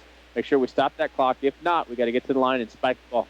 Well, Coach Sauer telling us on Tuesday that their kicking game is just okay right now. I mean, if it comes down to a short field goal at the end of the half, I'm sure that's what they would do. But, you know, at this point, I'm a little bit surprised they did take that timeout. I thought they would have ran 1 more play, maybe even 2, before using that timeout and trying 1 final strike. But Coach Sauer, he knows what he's doing. That was their final timeout. Now with the ball at the 22-yard line, first down and 10. They've got some options right here, but most likely, well, I don't know. I'd say they could even stick with the run right here with 32 seconds. Well, you spread them out. Quick. Yeah, you spread it out. You know you can get to the line. You know, maybe he calls 2 plays here, knowing that first one's going to be run. If it's not successful, it doesn't go to the touchdown or don't get out. All right, this is what we're going to run right now or right after this so we can get to the line and spike it. But had to be some mass confusion right there on that one, or I don't think Coach Sauer takes the time out there. It was a 17-yard run by Joe Whistler for 2 carries and 18 yards for the sophomore quarterback tonight. Twins right, Twins left, back to the line. Ball at the 22. Shotgun snap to Joe Whistler. As a pump fake and a handoff to Winkler. He went nowhere. The linebacker comes up and stops him for a loss. Big number 51 for St. Pius, Will Argana. St. Vincent will hurry back to the line here, and the clock's ticking down to 21 seconds left. They should spike the football. We'll see if they do. We're down to 17. St. Vincent taking a long time, down to 14 seconds, down to 13. They're not spiking it. Shotgun snap, Whistler. Straight drop back, steps up in the pocket, fires a dart right side, incomplete. A hair overthrown, looking for Kevin Mattingly with 6 seconds on the clock. And it'll bring up 3rd down and long for the Indians. Good throw right there by Joe Whistler, just out of the outstretched hands of Kevin Mattingly. St. Vincent, it did take him quite a bit of time right there to get down. But the good thing is there's probably time just for one more play. So my guess is kind of an all-go here. Throw it up, try to see what you get. Just make sure that if you don't catch it, they don't catch it for a return. And at this point, after Winkler lost those 3 yards, definitely not in field goal range. So 3rd down and 13, ball at the 25. Twins to the right. That's Carroll and Mattingly. Heberly and Gatto to the left. Shotgun snap to Whistler. Whistler steps up again, fires deep again, looking for Mattingly. The jump ball, it's tipped and intercepted. St. Pius on the return with no time on the clock. He's got a convoy up the sideline, and he'll be pushed out of bounds. Joe Whistler's second interception, but can't blame him for that when he's just chucking it to the end zone. Yeah, and that's kind of what we expected. An all-go, kind of right there. Gave a little pump fake hitch and go maybe right there. So, St. Vincent's got to feel lucky to be in this game tied. But you got to think the same thing with St. Pius, too. Both teams feeling lucky right now to be 13-all. So that was DeAndre Riney with the interception. Joe Whistler's second of the ball game, and we do have a 13-13 deadlock at halftime for the St. Vincent Indians homecoming in the J98 Game of the Week and J98 Web TV at mymoinfo.com.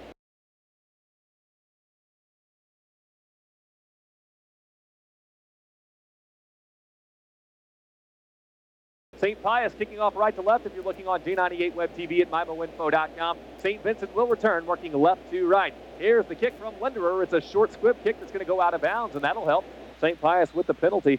And St. Vincent will take over in good field position. Dusty, welcome back to the conversation. And tell you what, Bruce Valeroy just talked you up pretty good right there. Yeah. I guess he's just trying to cut my pay even more.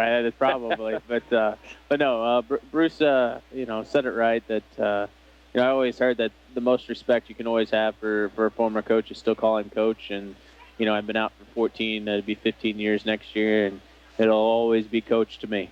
First half stats for Chris Filer. He carried the ball 7 times for 102 yards, but the big play was the 75-yard touchdown run. After that, St. Pius got away from him a little bit. Yeah, they did, and it's interesting, but St. Vincent's did a good job of finally, like we said, settling in. I know we've talked about it once, twice, maybe even 3 times already about the adrenaline. It's over. It's just another football game now. All the ceremonies, all that stuff's over. The only thing left to do is win a football game and dance tomorrow night. 210 total yards for St. Pius in that first half. They outgained St. Vincent 210 to 95. Here's a swing pass to the near side for Kevin Mattingly. Great tackle in the open field. Brought down at the 34-yard line for a loss of 1. And the Pius Lancer coming up and making the stop was DeAndre Riney, number 4. Nice job. Went in there and got Kevin's legs, hit him right in the thigh pad. You can see kind of Kevin right on that thigh, kind of trying to stretch it out here in the huddle a little bit. But you see St. Vincent's trying to stretch out the field side to side again. Maybe they'll come out a little bit more of a spread offense look, and it looks like that's what they're going to do right here. Ends up being a loss of 3 after the great tackle by Riney. Second down and 13. Ball back at the 35-yard line. There's the snap and a handoff up the middle. Alex Winkler running left, and a few St. Pius defenders are there waiting for him. He gets a yard, maybe 2, running to the left side, but we're looking at 3rd down, about 10 yards to go on St. Vincent's first possession of the second half. Alex just trying to dance a little bit too much there. I think he missed a hole and then tried to make up for it. But got to hit that hole quick and sharp. And if he does that, he's going to have a big day yet. Winkler had 48 rushing yards in the first half on 13 carries. He's up to 50 now. Gatto will carry for 2 yards, and Joe Whistler 3 carries for 18 yards. 2 carries for 18 yards. Whistler passing went 3 of 6 with 2 interceptions in that first half. So third down and about 11. Joe Whistler from the shotgun takes the snap. It's the pump and go. They throw it deep to the right side, looking for Carroll. It's on target. Carroll reels it in at the 35-yard line. First down, Indians. That'll move the chains. That was a beauty. That was a nice catch by Nathan Carroll right there. Just good placement by Joe Whistler, too. Right over the outstretched arms of DeAndre Riney, and Nathan slides, catches. Good athlete. Probably be the point guard for Bruce. 30 yards on the pass and catch to Nathan Carroll. Carroll now 2 catches for 41 yards. And with that big play, Joe Whistler, certainly his biggest pass of the day. He's up to 54 yards on 4 completions. Make it 5 completions. First down and 10. And the ball at the 35 now on St. Pius' side of things. Here's a handoff right side. It's Alex Winkler. He's got good vision, but St. Pius has been bottling him up tonight. He's inside the 35 to the 33-yard line. Again, I know we talked about it. Everything's to the right side. Everything's to the right side. You know, one play here or there to the left side, but I think they need to balance that out. I mean, especially on the short side of the field, you're bottling Alex up already. Second down, 7 yards to go. Ball at the 33. Second down, 10 minutes, 7 seconds left to go in the third quarter. So the Auto Spa Car Wash halftime show in the books. Appreciate Tom Lively's efforts back there, doing a great job running those highlights from the KREI and KJF games of the week. And since this halftime didn't go quite as long as we thought, we didn't have the J98 highlights in there, but we'll try to get a few of those for you in end zone once it all comes to an end. There's the shotgun snap. This is going to be a procedure penalty on St. Vincent. That just didn't look right from the get-go. Gatto came in motion, and he was sprinting through when the snap came and almost actually hit Gatto. It looked like the number 56 is at the center. Yes, it is. Mingione, you know, just forgot the snap count and then realized it a half second too late. And when you start a guy in motion, you're going to hand it off to that guy. It's got to be sharp and quick and to the point. 3 penalties, 15 yards for St. Vincent tonight. On St. Pius' side, 5 penalties for 35 yards. That one makes it second down and 12, and the ball spotted back at the 39-yard line. Twins right again, Twins left. It's Carroll and Mattingly to the right, Gatto and Heberly to the left. Shotgun snap is low to Whistler. He digs it out of the dirt. Steps back. He's protected well. Fires right. Another precision pass to Carroll, but he can't hold on. Tell you what, Joe Whistler, despite that one underthrown pass that was intercepted early in the game, he's been on target. He has been, and even the pass he threw was on target, just underthrown a little bit. But at the same time, that one pass he had picked off was disrupted. You know, he had to step up. He had to double pump a little bit. And right now, if he gets in a rhythm and he can step up in that pocket like any good quarterback, he can deliver it right on spot. We should mention tonight that a few St. Vincent players are wearing the pink in honor of Breast Cancer Awareness Month. Pink bands on the socks. Some St. Pius players with the pink cleats. So good to see that out there. Third down and 12. There's the shotgun snap again to Whistler. Again, he's protected well. Fires it to the running back out of the backfield, Winkler. Winkler making people miss up to the 33-yard line or so. Not going to be enough for a first down, but maybe you're in a situation where you can go for it now that it's fourth and pretty manageable. But again, Glenn, we go to the short side of the field, bottled him up already. You got to give Alex Winkler room to run. And I don't understand it. If they swing that out to the left side, he can make something happen. A lot more room to maneuver. But the play call right now for St. Vincent's and going to that short side of the field all the time is just, I feel, bottling up Alex Winkler's athletic ability. Winkler's first catch goes for 6 yards, 4th down and 6 to go. And they do have the ball spotted at the 33-yard line.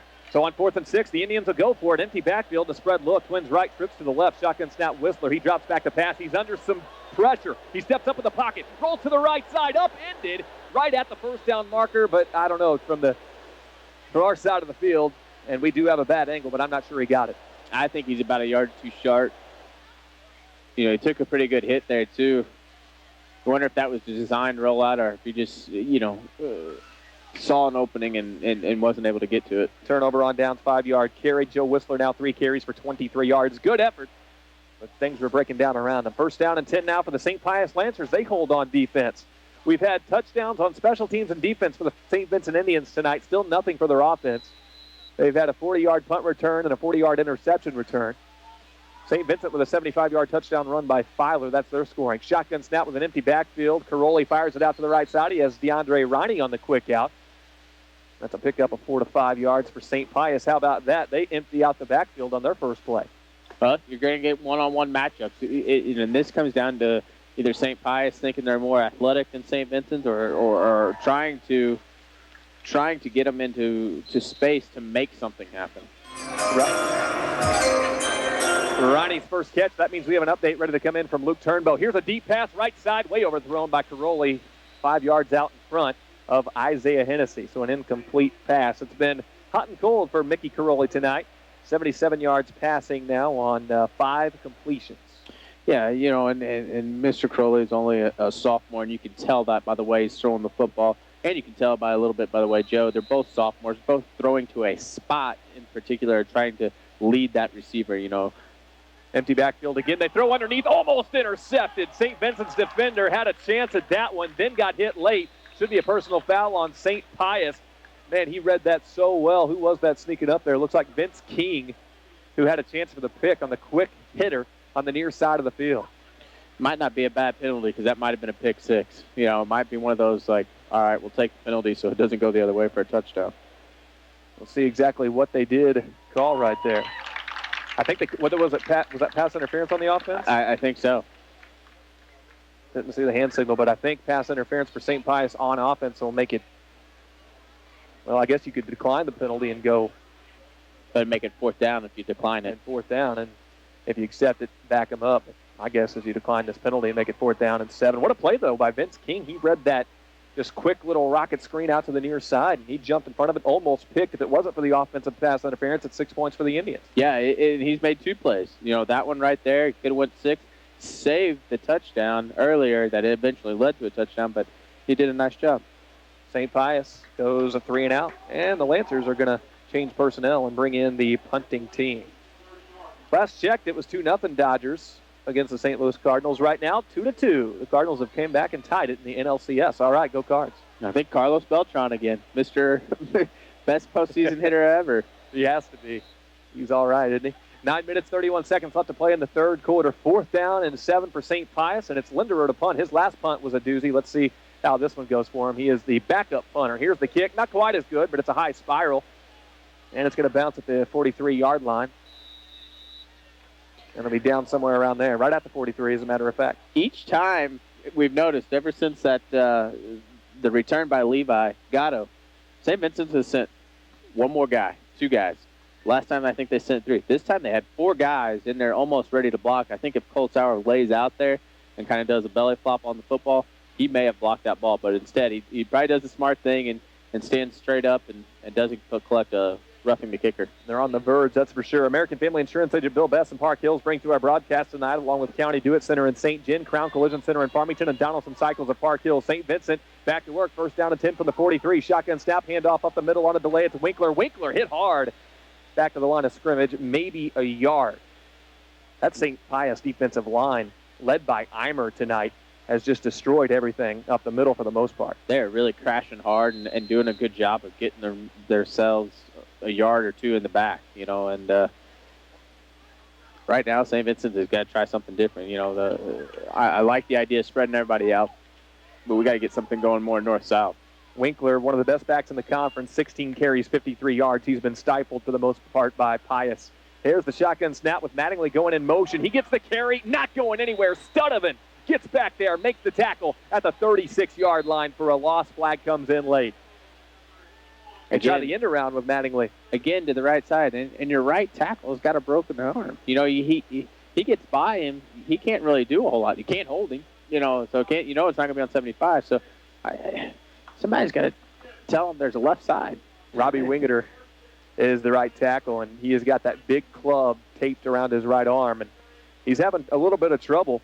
And every play, like Dusty said, has gone to the right side. This is going to help a little bit. It's another penalty on the St. Pius Lancers, and that's going to negate that loss of about 6 to 7 yards. It's a personal foul, so it'll be 15 yards and an automatic first down, I believe. It is a personal foul. It is on St. Pius. So a big break for the St. Vincent Indians. I think he's been ejected. He has been. Number 56 for the St. Pius Lancers, Scott Early, has been ejected from this football game. And he's the middle linebacker.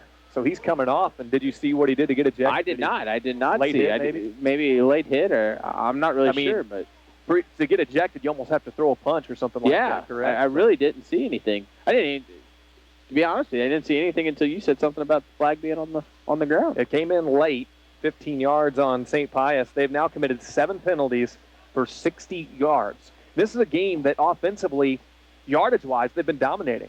St. Vincent, I think, just now got over the 100-yard plateau in this game offensively, but they've made key mistakes at key times, and then all these penalties starting to rack up. 8:36 left to go in the third quarter. This could go either way, with St. Pius really being the more talented team overall. Yeah, I mean, who does Pius play next week, Glenn? Do you know? They've got some conference matchups coming up. Valley Catholic is their last game of the season. I want to say maybe it's Grandview next week, but I'd have to double-check on that one. But just wondering, because Early is out now next week automatically. You get thrown out of any kind of high school event at Misha, you have to serve a 1-game suspension. So he's not just out the rest of this third quarter and the fourth quarter, but he's going to miss 4 quarters next week with whoever Pius plays. I'll have our researchers back at the station confirm that for me. I want to say it's No, they already played Grandview and won that in the black and blue game. So I know it's a conference game, maybe Crystal City next week, and we'll have Tom or Matt back at the station. Let us know for sure. But this was all building up to a big conference clash between St. Pius and Valley at the end of the year.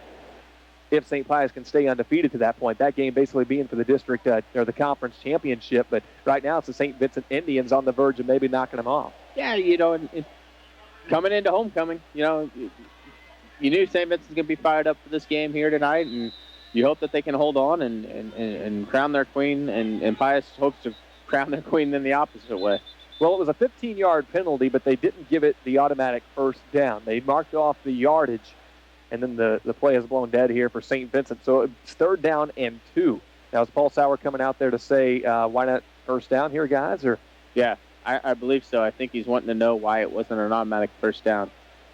So the clock's going to be stopped again. Both teams are going to huddle up. We've got a timeout on the field, and that'll give us time to take a break, and pay some bills. 8:36 left to go. Third quarter action, 13-13, in a wild and crazy game in the St. Vincent Indians homecoming. We're back in a minute on J98 and J98 Web TV. Hi, this is Kathy Java from Long John Silver's and A&W in Farmington. Summer may be winding down, but we are heating it up with our new sandwiches, like our Ciabatta Jack fish sandwich on a warm, soft ciabatta bun for just $1.99. Pair that with a frosty mug of A&W root beer. That's what I call delicious. That's Long John Silver's and A&W, after 20 years, still conveniently located in Farmington's Maple Valley Center. Hi, Jim from Gills. Whether it's a leaky teepee, barn, or house roof, we've got the materials to keep you dry. We carry Certainteed and Malarkey Roofing with 30-year warranties. We have American-made steel roofing in concealed fastener or exposed fasteners with 40-year warranties. Need it installed? We can find a qualified contractor, so when it leaks, call the lumber number, Gil Lumber.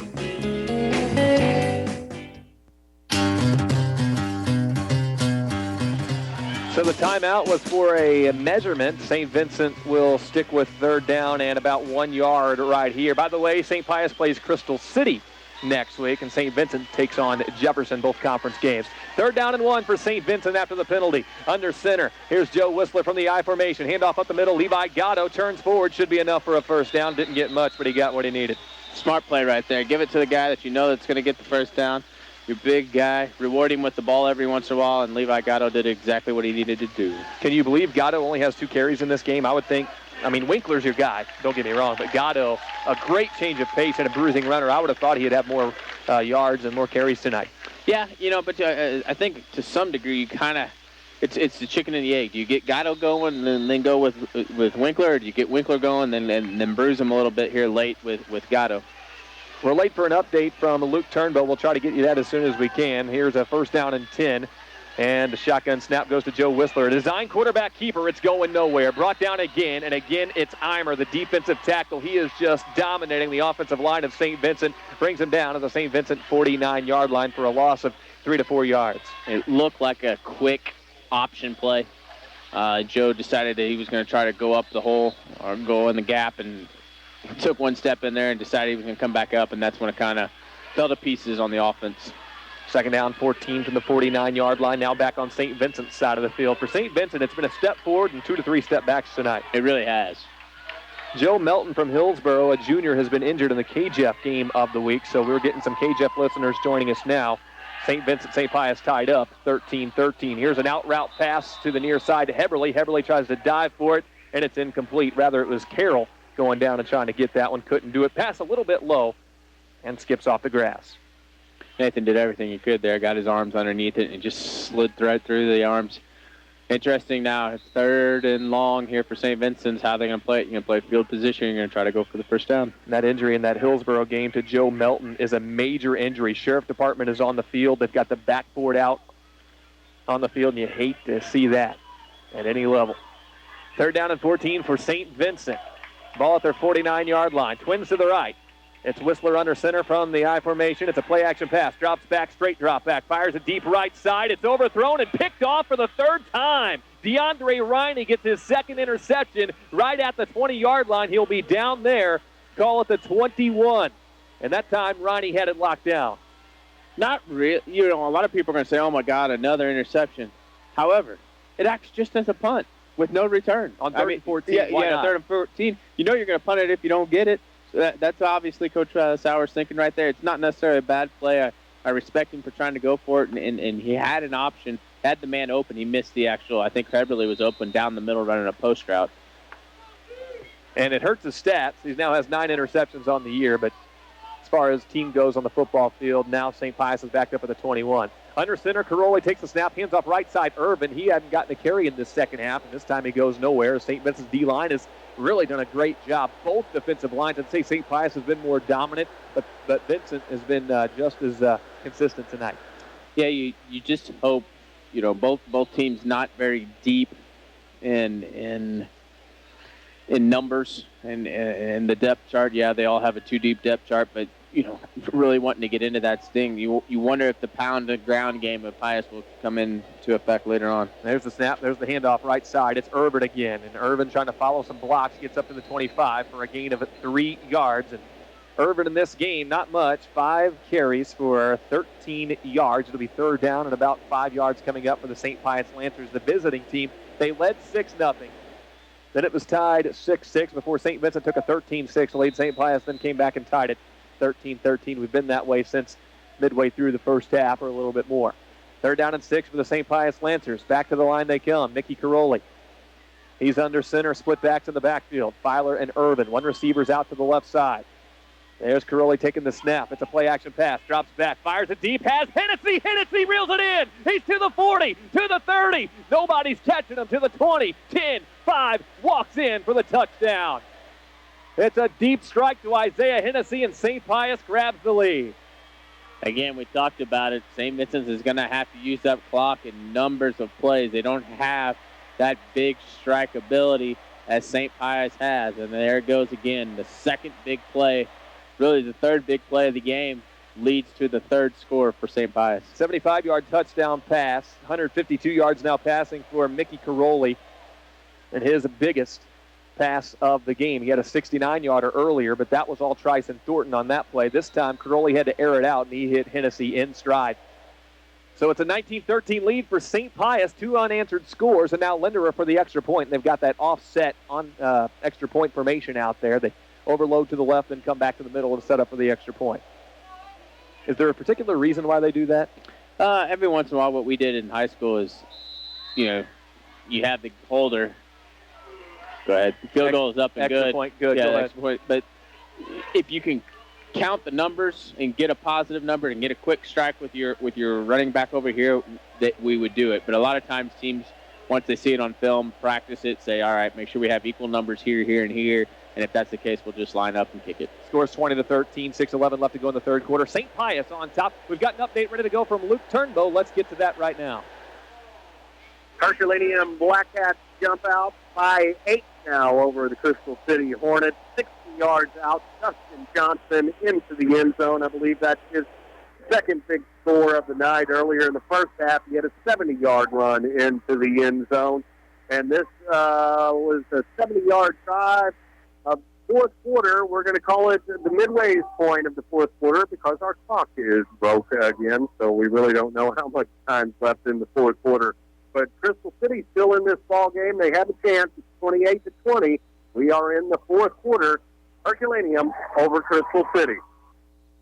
And now on the ensuing kickoff for St. Pius, it's another squib kick. St. Vincent able to down it with Vince King at the 38-yard line. 6:07 left, so now St. Pius is on a roll with 2 straight touchdowns, leading 2013, 6:07 left to play. It was a play-action pass and a beauty, 75 yards to Isaiah Hennessy, who ran underneath it and went all the way.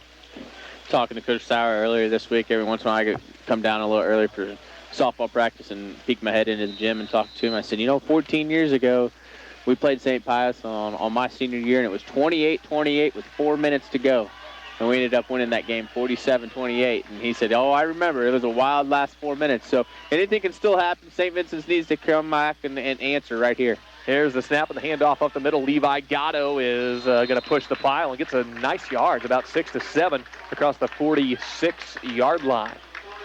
And there we go. We finally see a running game going north and south, not east and west, and you're able to pick up, we got 7 or 8 yards. Yeah, call it 7 yards there for Levi Gatto. He's now got 3 carries for 11 yards, 2nd down and 3. By the way, for Isaiah Hennessy, his 6th receiving touchdown of the season. That leads the team. St. Pius 20, St. Vincent 13, 5:36 left to play. Third quarter action on J98 and KGF. There's the snap from under center. Here's a fake handoff left. They give it off to the right side. Alex Winkler finds some room. To the 40, to the 30. Cuts back inside. He's to the 25-yard line. First down, St. Vincent Indians. That play right there was all set up by Levi Gatto's last 2 carries. Pounded up the middle. They fake it to Levi, give it to Alex, and he's able to bounce it outside for St. Vincent's really first big offensive play on the ground tonight. That'll be a 34-yard run by Winkler. He's had a couple of nice carries tonight, but for the most part has been bottled up. But he's up to 87 yards rushing now on 17 carries, first down and 10. But I think he quietly has some big games. I mean, before you know it, he's up well over 100 yards. Right. You didn't know how he did it all of a sudden. We're half past 9 o'clock. First down and 10 now from the 26-yard line. St. Vincent has the ball moving. There's the snap and a handoff up the middle. Levi Gatto, he'll try the left, but St. Pius ready for that one. Eimer leads the charge again. That big 6'8" defensive tackle also in there. He wasn't going anywhere. Loss of a yard. It almost looks like right now they've turned into a little bit of an option team, and not necessarily a pitch option, but it looks like they're giving the option to Joe and the running backs to either take the first one with the fullback or hand it off next to Alex. That was the first play that they ran left. Levi Gatto. Yeah. And it was on the option. So second down and a long 10. He lost about a half yard on that one. That was Davis making the tackle. Second down for St. Vincent. I formation with twins to the left. Here's a pitch right. Alex Winkler cuts back inside. He is lit up again. Not much. And a Crown Collision Center collision of the game for St. Pius. Will Argana, the middle linebacker. You wonder with all these runs and passes to the right side if it's just they're setting something up, maybe? something up, or is it just naturally easier for a quarterback to pitch and to throw that way, so they're not overcomplicating things with Joe. Loss of about a half yard again, so we're at third down and 11. Winkler on the night, 18 carries, 86 yards, has not scored a touchdown. St. Vincent offensively has not scored a touchdown tonight. Third down 11, the Indians spread it back out with twins right and trips to the left. Shotgun snap, Joe Whistler drops back. He's under pressure, fires deep over the middle and throws it right to the defender. It's intercepted down by the goal line. Right out in front of the end zone. That is the, fourth now interception thrown by Joe Whistler in the ball game, and Tryson Thornton able to pick it off. And St. Pius has been picking passes off all year. They had 6 coming into tonight. Yeah, Joe, just a bad decision right there on Joe's part. You don't always have to go for the home run ball. Look to dink and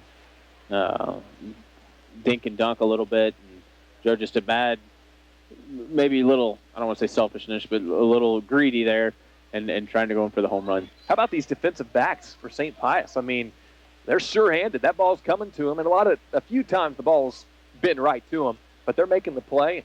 They're ready to cut it back the other way. Yeah, they really are. Big stand right here for defense, for St. Vincent's defense. They need to come up with something, whether it be a fumble, an interception, or a quick 3-and-out. 3:51 left in the third, and St. Pius from their own 3-yard line. Handoff left side, and this is Filer again. Cut it back to the inside, and he's across the 10-yard line for a nice chunk. on first down and 10. Again, they got away from Filer. That's the first carry he's had, I believe, since early in the third quarter. 9-yard carry on that one. Yeah, St. Vincent's going to have to step up. St. Vincent's right now has to dig deep.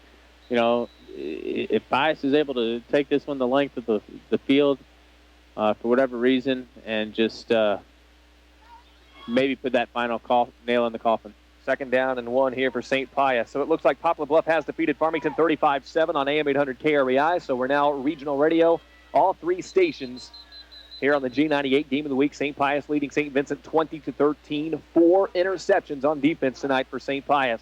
A flag before the whistle on second down and 1. It's offsides on the defense, and it's going to be 5 yards and a first down for St. Pius. 20 yards and penalties against St. Vincent, all 5-yard variety.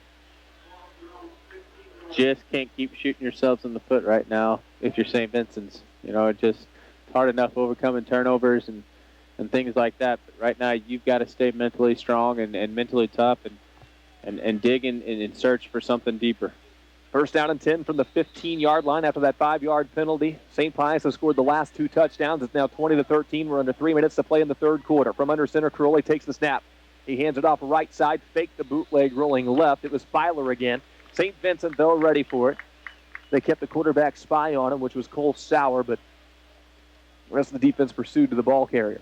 Right now, Pius is just winning the battle of the trenches. Those big guys up front just giving good lanes for these Pius Lancer running backs.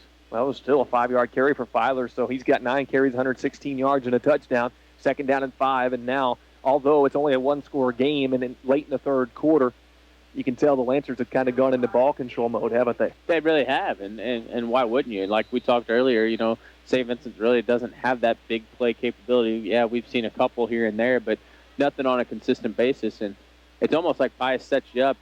Right now, they're not going to leak out Hennessy or somebody down the middle of the field for another bomb. McDowell wide left, Urban slot left. It's a spread look for St. Pius, and the snap comes high, and it's bobbled but controlled by Mickey Caroli. He just has to keep it and run right and gets what he can. A high snap, almost disastrous for the St. Pius Lancers. It's the last thing you want, kind of deep in your own territory here, and Josh Hunt down on the field for St. Vincent. He's hurt.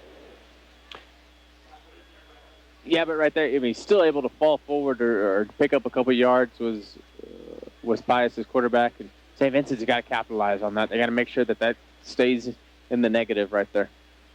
6 carries, 12 yards for Mickey Caroli, which is just 2 yards a carry. Josh Hunt down on the field for St. Vincent with an injury situation. See if we can update the injury situation from Hillsboro tonight, the Hillsboro-DeSoto game, as we had a man down on the field in that one, Joe Melton. He was injured. They brought the backboard out for him. Sheriff Department came out on the field. They were getting him ready to put on the stretcher. Last we checked there, and he was still on the ground. And see if we have any more updates on that one. This one, hopefully not that serious. Doesn't look like it is. Hunt is rolling around on the ground, and he's going to be helped to his feet. So doesn't look like it's that bad, but we'll have to check on his status for the rest of the game. He's made some big plays in this game defensively and on special teams. Remember, he altered the arc of that first punt that was returned by Levi Gatto for the touchdown. Yeah, he has. And this is the second lineman to go down. And looking over here on the sideline, you got Robbie Wingeter being checked out here. And looks a little dazed and weary where he's at. But that's not a good sign if you're St. Vincent's, knowing the numbers they have in the depth chart. And you want to get these two guys out back there, if at all possible, as soon as you can. J98 update game has gone final tonight with Herculaneum beating Crystal City 35-20. Those updates were brought to you by Dunn Sporting Goods and Peebly and Rutherford and Herculaneum. So right now, a 3rd down and 4 for St. Pius from the 21, under 2 minutes to play third quarter, and a handoff right side, and trying the middle is the fullback. Tough angle from here, but where the official is standing, looks like a first down on a 5-yard carry. Yeah, it looks like he got it, and they're just going to keep moving the chains. And once you get into that fourth quarter in those final 12 minutes, it to some degree, then becomes a game of time, and it's not going to be on St. Vincent's side here in the next 2 minutes. 40-13, Hillsboro over DeSoto in the fourth quarter. St. Genevieve beat Fredericktown tonight 42-0. Central over Perryville 41-0. That's a final. North County did grab a share of the red division in the MAFC with a 21-14 win over Windsor. First down and 10 from the 27. Shotgun snap goes to Caroli. They fire it underneath Hennessy. He's got some blocks out in front of him. Cuts it upfield across the 35. to the 36-yard line. And Isaiah Hennessy, he's been explosive tonight. He and Tryson Thornton. You just like watching him work in the open field, in all honesty. You know, it's just his quickness, his elusiveness is just too much right now for the defensive backs. You know, you got to gang tackle. You got to get a linebacker out there to help him tackle. Second down and 1 after that 9-yard pass and catch. St. Pius back to work, back to the spread. Twins to the right, one receiver to the left. One lone back is Filer. There's the shotgun snap. Delayed handoff goes to Filer. Filer cuts right up the middle. St. Vincent ready for it. He didn't get much. Closer to the sticks a little bit. Might be close. We may see a measurement. Looks like they're down, and maybe 6 inches is what he gained right there. But they're going to have to run a play here before the third quarter, which is key. You know, you don't have time to think it over unless they use a timeout, but I don't think Coach Woods would do that. Fowler's got 11 carries, 121 yards in this game, but again, most of it came on one run at the very beginning. 20 seconds on the clock in the third quarter. 3rd down and 1 for the St. Pius Lancers. There's the snap. There's the handoff. Filer again, and Filer with a second effort gets across the 40 to the 41 for a gain of 4 yards. That'll move the chains. They'll stop the clock for that with 12 seconds, but you'd think St. Pius is going to go ahead and let that clock run out once they get it set and send us to the third quarter with a 20-13 ball game. But Lancers have owned this third quarter, and all the momentum has swung their way, and the crowd here at Perryville is kind of dead right now. Yeah, it is, and it's going to take something. It's going to take an interception, a sack, or some sort to get that momentum shift back to St. Vincent's here on homecoming night. That is the end of the third quarter, with St. Pius leading at 20-13 over St. Vincent on the Indians' homecoming. J98 The Boot and J98 Web TV and Regional Radio with KREI and KJF joining us as well. We're back in a minute on Regional Radio. When you have a concrete job, Polite Ready Mix is the name to remember. Polite Ready Mix has been in business for 3 decades, and they're locally owned and operated, with 8 locations servicing Washington, Iron, St. Francis, and now Reynolds and Carter counties. And in addition to their already great service, Polite Ready Mix offers several trucks and a concrete conveyor. Contact the Polite Ready Mix nearest you for a no-obligation estimate today. That's Polite Ready Mix. Side-by-side multi-use vehicles are some of the most popular ways to combine work and fun. And for whatever challenge your day has in store, Honda has just the side-by-side for you. The Pioneer 700-4 is the only side-by-side that features a pair of independently folding seats in the bed, so it can comfortably carry up to 4 adults. Stop by Donaldson Cycles on Municipal Drive in Park Hills and check out a new Honda Pioneer 700-4 today. And while you're there, complete the picture with a selection of over 60 quality Honda accessories for drivers 16 years and older. Hi, I'm Mike Kelly, the voice of the Missouri Tigers, reminding you to tune in to the End Zone Show for the region's best coverage of high school football, only on Regional Radio. And that's right. End zone coming up after this one goes final. 20-13. It's St. Pius on top of St. Vincent, and they're moving the football, trying to take some time off the clock. We'll just start the fourth quarter. They'll change sides of the field. If you're watching on MyMoInfo.com on J98 Web TV, it'll now be St. Pius working left to right, St. Vincent defending right to left. Ball at the 41-yard line, St. Pius's side of the field. Valley Catholic got a win on their homecoming tonight, 48-14. Festus over Pacific, 43-3, and Parkway South over Northwest, 40-0. Swing pass out to Tryson Thornton, left side, and Tryson Thornton goes backwards, and the St. Vincent defense pursues and gets a 4 to 5 yard loss, making it 2nd down and long. Good job by Zach Heberly right there, getting him in the backfield and making sure he gets brought down or pushed out of bounds. That's what St. Vincent has to do, force St. Pius into long situations right now. So 2 catches for 64 yards now for Thornton after that loss. And it's 2nd down and 15. 155 yards passing for sophomore quarterback Mickey Caroli. He's made a couple of nice long passes tonight. 2nd down and 15 from the 36-yard line. Split backs for Caroli. He'll hand it near side. This is Tryson Thornton. Good juke move. And then Kevin Mattingly comes up and knocks his socks off. A Crown Collision Center collision of the game, blown back at the 39-yard line. So that was Thornton making a few nice moves, juking and dancing and diving. But Kevin Mattingly squared him up and plowed him over. You know, we talked about the size of St. Pius earlier in the pregame, too. How about the size of Tryson Thornton? Only 5'3". He hides behind them guys so well. I wonder if that has something to do with why St. Vincent's hasn't been able to find their man. And Kevin Mattingly, 5'11", 192, but he plays bigger than that. Wasn't having any of it. 3rd down and 12, shotgun snap. Here's the pump and go again, trying left side. Hennessy wide open, hauls in the catch. Sidesteps a man. He's got Winkler to beat. Up the sideline, Winkler is going to run him out of bounds. A huge catch and a first down conversion on 3rd and long for the Lancers. Just a breakdown in coverage over there. It looked like Zach Heberly just got you. You can't let an offensive wide receiver and offensive back get deeper than what you were, and just too much room for Cole Steinbecker, the free safety, to cover. 50 yards to Isaiah Hennessy. And Isaiah Hennessy has had a huge catch earlier in this ball game that went 75 yards. And then that one goes 50 to the St. Vincent 11. 1st down and 10. What a conversion that was. Down to 10.5 left to play now. Caroli under center. Hands off up the middle for Chris Filer. Filer going to try to keep those legs moving. Drives and gets himself a few extra yards than he would have had he gone down on contact, running to the left side. 5-yard carry. You know, if you're thinking St. Pius right now, even 3 more points may put this one away. Just St. Vincent's not able to get their offense going, and no offensive touchdown right now yet for St. Vincent's. For Isaiah Hennessy, with his catches of 50 and 75 yards, he's now up to 135 total receiving yards on the game on 5 catches. Tryson Thornton has also had a 69-yard catch today. So you were right on with St. Pius being the big play offense. That's what they've been today. 2nd down and 5 from the 6. With split backs, man in motion from left to right. Here's the handoff running left side. They gave it off to the tailback. It was Irvin. He got pushed back right at the goal line, and they'll spot him short. It's a 4-yard carry. Man, he got jolted back. Lucky he didn't get whiplash on it. Far side of the field. Yeah, Levi Gatto looked like took some frustration out right there.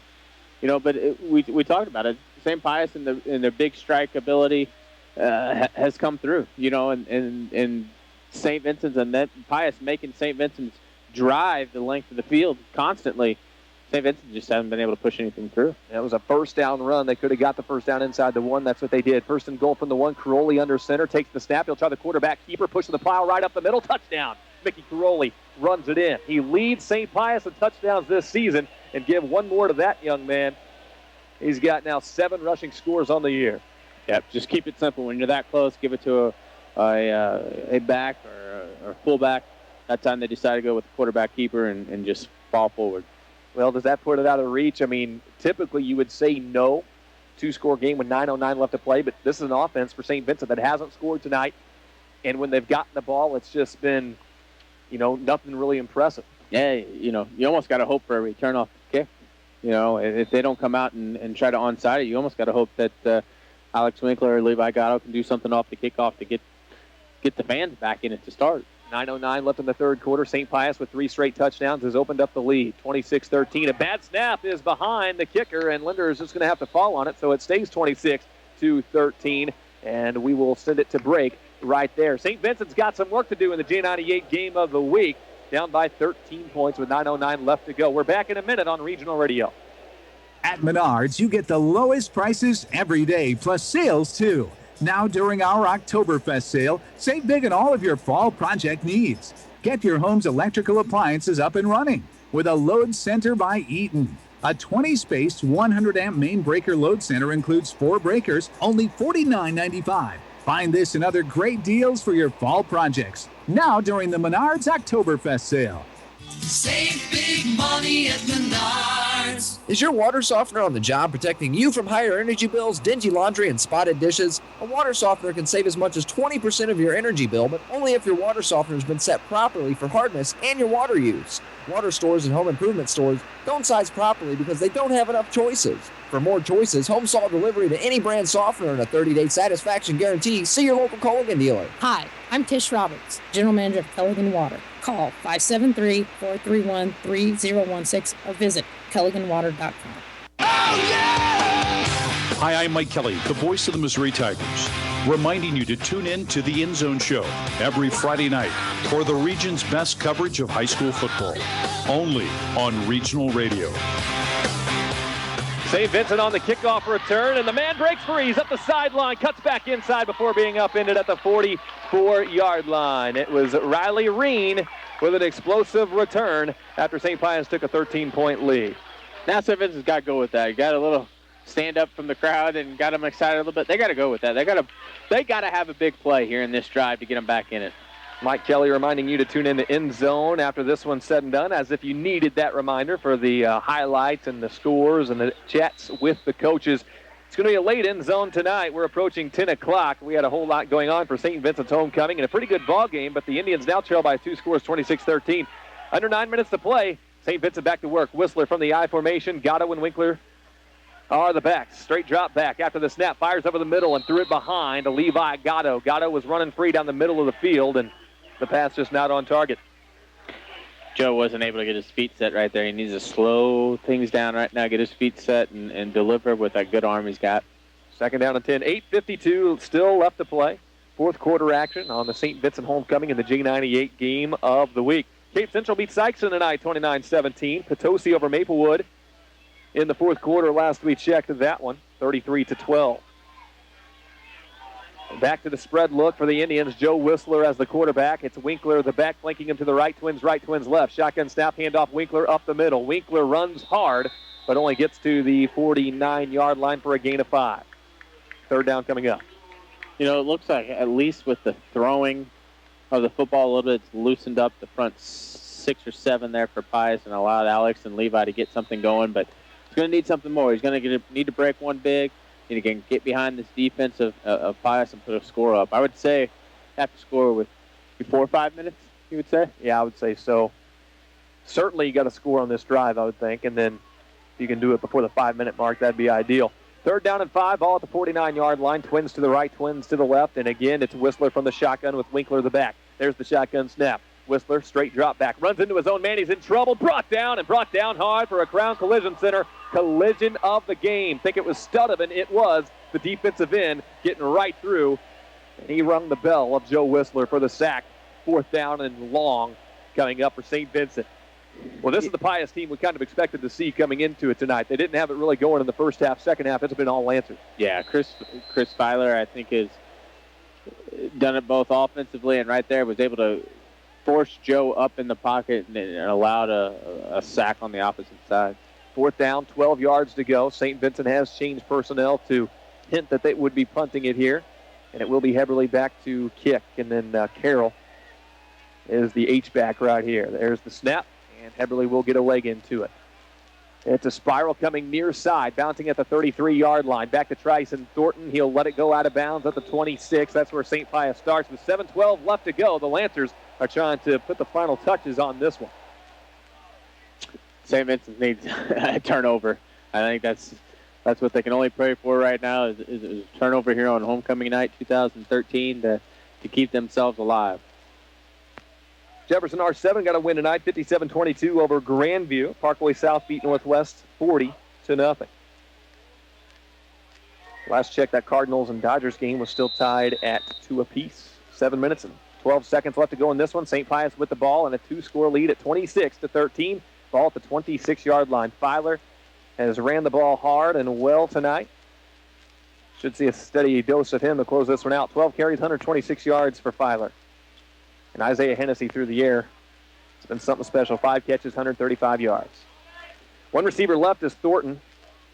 Riney in the slot to the right. We got a whistle and a flag before the play.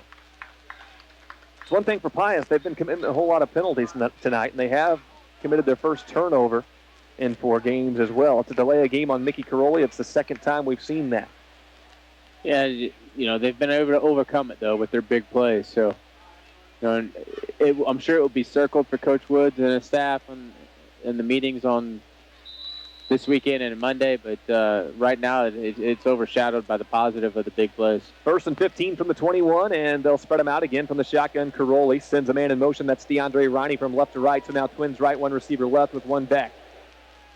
Play clock down to 10 seconds as he takes the snap. He's going to fire it deep left side, looking for Tryson Thornton. The ball is up for grabs. Winkler and Thornton on a simultaneous catch. Who's come up with it? Tryson Thornton. No, Alex Winkler picked it off. He took it away from Tryson Thornton at the 45-yard line, far side of the field. What an athletic play. St. Vincent back in it. That's exactly what St. Vincent's needed. Now they need to strike quick. 2 interceptions for Mickey Caroli tonight, and Alex Winkler gets his first. So 26-13, 7:03 left to play. St. Vincent has the ball at the 45-yard line, and that worked as a punt like you said, but maybe not what you want on first down. Yeah. Only 9 seconds came off the clock on that possession for St. Pius. Aggressive play call, tried to go to the well one too many times. One receiver right, trips to the left for Joe Whistler. They'll fire it underneath again. Levi Gatto bobbles and drops it. Incomplete pass, and Joe Whistler's struggling, but you can't put that on him. Gatto's got to make that catch. No, and maybe a blessing in disguise.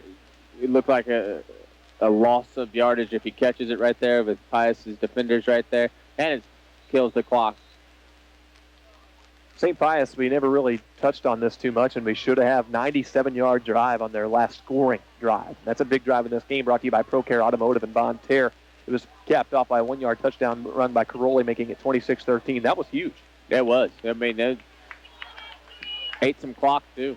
Second down and 10. Ball at the 45. St. Vincent's side of the field. Indians trying to get back into this one, down 2 scores. Delayed handoff. Alex Winkler, a big hole, shoots up the middle like a bullet out of a gun. He's on the run. Up across the 30-yard line. Cuts it back to the inside. Alex Winkler is up to the 20, maybe the 21-yard line on a huge run and a first down. 33 yards on the run by Alex Winkler. It puts him over 100 on his 20th carry. It's a good job right there by the offensive line, creating a hole. Alex hitting it and excelling north and south. And I think that's when he's at his best, is when he can get through that hole in between those tackles and be able to go north and south. 20 carries, 124 yards, but no touchdowns tonight for Winkler, the Indians' leading touchdown rusher. Ball's at the 20-yard line. First down and 10. 6:44 left to play. Indians need to score here. Mattingly out wide right. Gatto comes in motion from left to right. They fake it to Gatto, give it off up the middle. It's Winkler again, running hard. He's up to the 15-yard line for a gain of 5. Nice job. You know, they've noticed that they've been bringing Gatto in motion a couple times, and it's went to him almost every time. I think actually it has went to him every time up until this point. They've run a little backside, I don't want to say reverse, but backside trap, and Alex Winkler able to pick up 6 yards. St. Vincent with David Camarillo checking in, as I think it was Heberly who came off to get a breather. Heberly is off, so Camarillo will be a wide receiver in this spread set. Camarillo wide left.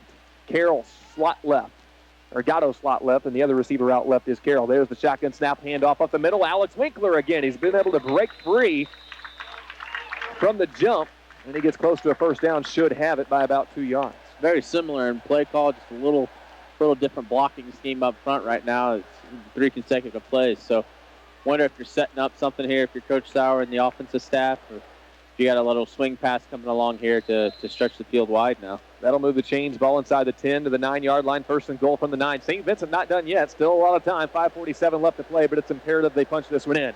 Mattingly out right, trips to the left. Shotgun snap, Whistler. Whistler fires underneath, looking for Carroll. Carroll makes a man miss at the 5-yard line. Cuts it back to the left, but a great shoestring tackle up to the 6-yard line for a gain of 3. Nice job by Nathan Carroll getting what he could, but I think if he bounces it out there, we got 6 points. Carroll has 44 yards receiving on his 3 catches tonight. Second down and goal from the 6 for St. Vincent. Clock ticking away, 5:13 left to play, down by 2 scores. Winkler's the back, Mattingly is wide left. Trip to the right, Gatto, Carroll, and Camarillo. Shotgun snap, Winkler. Winkler with a big hole, runs right, but there's Rarick breaking off of his blocker and making a tackle. That hole opened up like a truck before Rarick shed his blocker at the last minute and stuffed it. You know, Alex Loppe in there, the backup tackle for Robbie Wingeter there, just came off his block and let the block up just a second too soon, and I think Alex would have been in there. Got to make sure we hold those blocks without getting a holding call this late in the game right now. Third down and goal from the 5-yard line after Winkler picks up a yard. 4:33 left to play. St. Vincent trying to get back into it. 13 seconds on the play clock as St. Vincent breaks the huddle. From the 5, it'll be Twins left and Twins right. Joe Whistler from the shotgun, and Winkler flanks him to his right. Play clock down to 5. Shotgun snap, handoff again. Winkler trying to get something going, but stopped in the backfield again. It's Eimer again. That guy has been amazing for St. Pius. 2-yard loss. I think if you're Paul Sauer on the staff right now, I think you call a timeout. This has to be a touchdown right here. You've got to go talk it over, see what we feel comfortable. If you don't score here, it may be over. 4th down and goal from the 8-yard line, so make it a 3-yard loss. Heberly comes back out as Camarillo's back in for him. Still no timeout called. The clock's ticking at 3 minutes, 48 seconds left. 8 seconds on the play clock. They break the huddle. Finally, St. Vincent does get the timeout in, as that was going to be close to a delay of game once they got up there. Timeout St. Vincent. It is 26-13. Lancers on top of the Indians with 3:40 left to go. Let's keep it right here and thank some sponsors in-house like Flea's Equipment in St. Genevieve, Law Office of Williams and Seacrest in Park Hills, Polite Ready Mix of Potosi, Pelican Water in Ludington, Mega Sports in Farmington, My Real Estate in Farmington, Pius Heating and Cooling, and Presbyterian Manor, both of Farmington. So the scoreboard can be found at mymoinfo.com. And I think just about every game but ours is final tonight. Again, St. Pius up 26-13 over St. Vincent. They'll need to update that score at mymoinfo.com because right now it says 2013. So get that corrected back there, guys. Poplarville up 35, Farmington 7. That was the final on KREI. It was Hillsboro 48, DeSoto 13. That's a final on KJEF this evening. Herculaneum beat Crystal City 35-20. St. Genevieve beat Fredericktown 42-0. Central over Perryville 41-0. You're on KTJJ FM, Farmington Festus, Crystal City, KREI AM, Farmington Park Hills, Deloge, and KJFF AM, Festus, Crystal City, Herculaneum. 3 minutes, 40 seconds left to go, and for St. Vincent, this is the ball game. You don't get it in, you're not winning this game, and even if you do, you still got some work to do. 4th down and goal from the 8. Indians got it as close as the 5 before Winkler went backwards. Winkler is the back in the shotgun set, flanking Whistler to the right, trips to the right. And Mattingly, the lone receiver, to the left side. Joe Whistler brings his team to the line. From the shotgun, Whistler takes the snap. On 4th down and goal, Whistler rolls to his right. He's looking to pass it into the end zone, can't do it. Now he's going to tuck and run with it. Cuts back to the near side, spins off of a tackle, and he's not going to get in. St. Pius defense comes up huge again. Turnover on downs, and that's going to be a game winner for the visiting Lancers. Yeah, right there. Joe's almost got to attempt to throw it right there. You know, if nothing else, it gives you a shot. But right there, he was just a couple yards short of reaching the end zone. But you've got to understand the situation, and that's something that sophomores are going to learn over time. It's a 3-yard carry, but he needed 8. Joe Whistler, 5 carries, 23 yards. We've seen some good things out of Joe tonight, which gives you hope for the future, his junior and senior year. We've seen 4 interceptions, though, as well. Not all of those his fault. What have you thought about the St. Vincent quarterback? You know, sophomore. You know, we talked about it. You know, he's going to have to grow up, and I think that might be the frustrating part for Coach Sauer and staff right now is they're still kind of waiting for those bad decisions to kind of go away and learn over time. So, you know, he's got a good arm. I think we've seen his precision can be there at times, and he's just going to have to make better decisions. So St. Pius goes in to run the clock mode. They hand it off to the fullback running up the middle, and he is still pushing the pile and gets up close to a first down. A nice chunky yardage right up the gut. I think that's the difference, though, right now anyway, between Joe Whistler and Mickey Caroli. Caroli had some things go against him in that first half, the big pick 6. And, you know, Coach Woods has been so impressed with Mickey Caroli's leadership and the way his maturity, I guess is the word I'm looking for, the way he responds to those situations. And a lot of times it is all how you respond. And Caroli came back and has had an excellent second half, putting the ball right on the dime. He really has, but I think Caroli has a little bit better playmakers around him. You know, I think Hennessy and Thornton do a good job with their speed getting into the open field. So, you know, along with his better decision-making and stuff like that, he's got 1 or 2 guys that can really break a big play. Yeah, he's got the game breakers, no doubt about that. Split backs behind Mickey Caroli after that first down run for Filer. Ball at the 16-yard line. Another flag comes in. That's been the ugly part for St. Pius tonight. It's a formation penalty. I think it's a false start on the offense and another 5 yards. Yeah, that's like I said earlier, this is going to be circled in Coach Woods. He's going to be happy that they're going to get out of here with a win on homecoming night, but at the same time, he's going to be disappointed and upset with the way that the penalties have went against St. Pius. 9 penalties, 70 yards tonight against St. Pius. Potosi Lumber Company in Potosi brings you our broadcast. Turner Chevrolet in Park Hills, the Door Doctor at Parkland Overhead Door, Warner Auto Body in Perryville, Perryville Pumpkin Farm, Brewer Monument in Perryville, and Guillot Lumber Company, also of Perryville. Let's thank the rest of them while we're out at Parkette Restaurant. Delicious place to eat if you're ever in Perryville. Go there. Midwest Sports Center in Farmington and the Family Center, also of Farmington. First down and 15 from the 11 after the 5-yard penalty. Under center, it's Caroli. Takes it to the fullback and hands it off. Actually, he did give it to the fullback, the first man through. He gets up the middle, gets the penalty yardage back, but then another flag comes in, so we'll have to check that.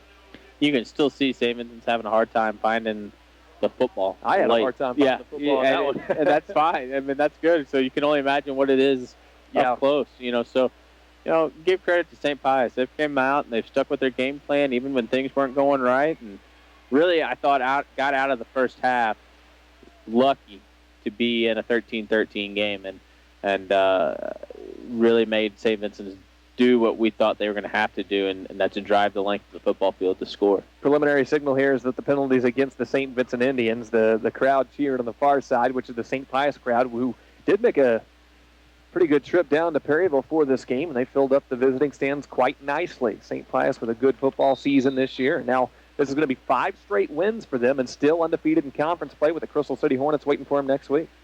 We talked a lot about the St. Pius playmakers on offense, but I think the one thing that's overlooked, even though is their defense. Their defense hasn't surrendered a point yet tonight. It's been special teams and a pick 6. So the defense for St. Pius is playing exceptionally well right now. It's going to be 1st and 2 after that last penalty on St. Vincent. The rare 1st and 2. They hand it off right side, and this is Urban getting the run. A first down across the 30 to the 32-yard line. On 1st and 2, they pick up the first down to make it 1st down and 10.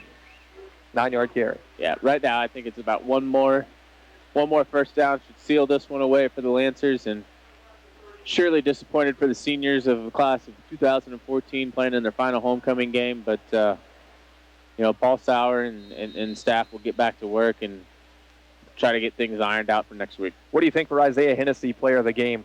He with his 50 and 75-yard catches, really being big difference makers in this one. You could also look at Caroli, Filer, or even Tryson Thornton, but to me, Hennessy has been the more consistent of that group. He really has, and his speed and his athleticism is something that hasn't been able to be matched yet tonight. Handoff left side. Here's Filer, and Filer gets back to the line of scrimmage, and not much more. Gain of a couple as we're under 90 seconds left to play in the ball game. Now, Filer is going to end up with about 139 yards rushing on 14 carries unofficially. 1 touchdown. Mickey Caroli carried the ball 7 times for 11 yards tonight. Lance Irvin, 7 carries, 26 yards. DeAndre Riney with a 1-yard touchdown run.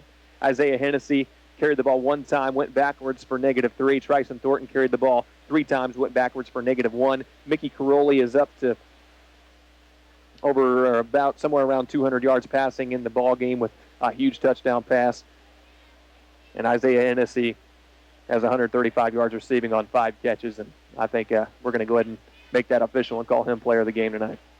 Yeah, he's had an exceptional game and been able to get behind the defense of the Indians for a little bit, and just not a good day in St. Vincent's athletics today. A softball team loses and a homecoming loss, but these kids have represented the school well, and are all alumni come home and still very proud of the efforts they get on the fields. Hey, give your team some credit. That was the district championship they lost in to Kelly. The top seed in that district. It was, but at the same time, two softball players just came up here, and you can see in their face that it still hasn't set in, and they're disappointed. I think those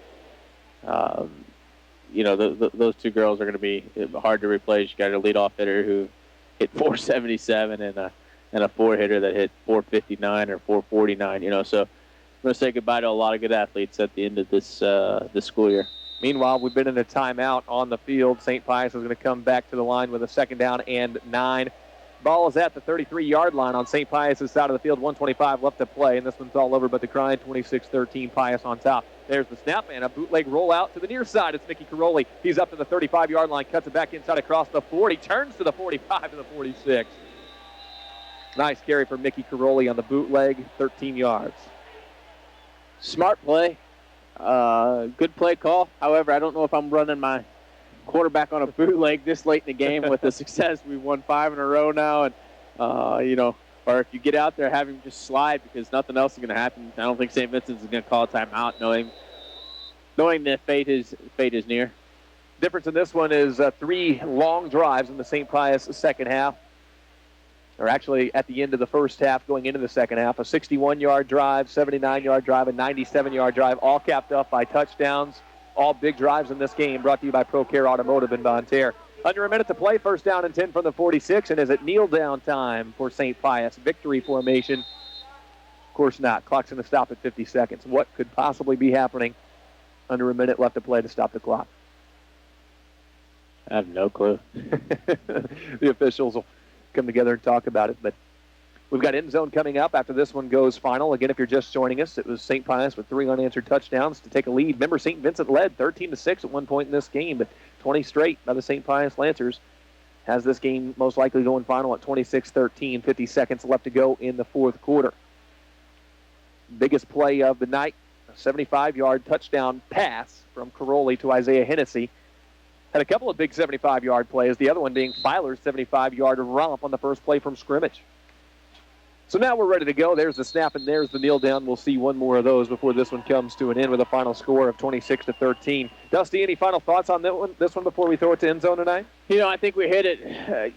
Hate to say we're good at our job, but, I think earlier in the pregame we talked about the big play possibilities of Pius, and that's exactly what they did, and St. Vincent's gave up too many of those. I'm going to tip my hat off to Pius' defense, not allowing an offense to score tonight against a very good offense, and Alex Winkler, good athlete, Kevin Mattingly,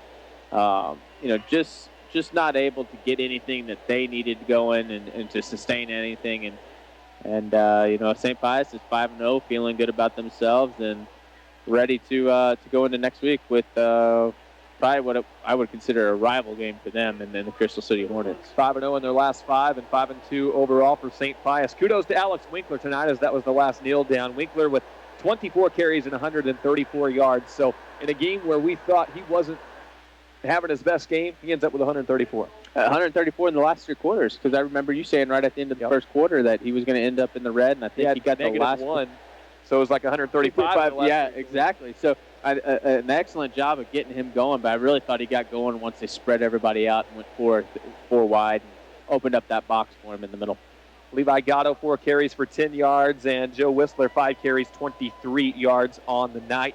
And not quite 100 yards passing for Joe Whistler, and he threw 4 interceptions. That's something we need to talk about, too, as St. Pius' defense continues to take the ball away, and they continue to win that turnover battle. And if you keep doing that, you're going to win a lot of games. You are, and they looked like it wasn't going to go as planned for them early on when they threw the pick 6 and then the breakdown in the special teams, but they overcame it, and that's the sign of a good football team, and a football team that's starting to believe is when you can overcome the little things and the turnovers and still pull out W's. That's always a positive. Mattingly, 3 catches for 13. Nathan Carroll, 3 catches for 44. And Alex Winkler, 1 catch for 6 yards. St. Pius gets the win, 26-13. 5 straight wins now for Coach Jerry Woods and company. And the matchup with Crystal City coming next week.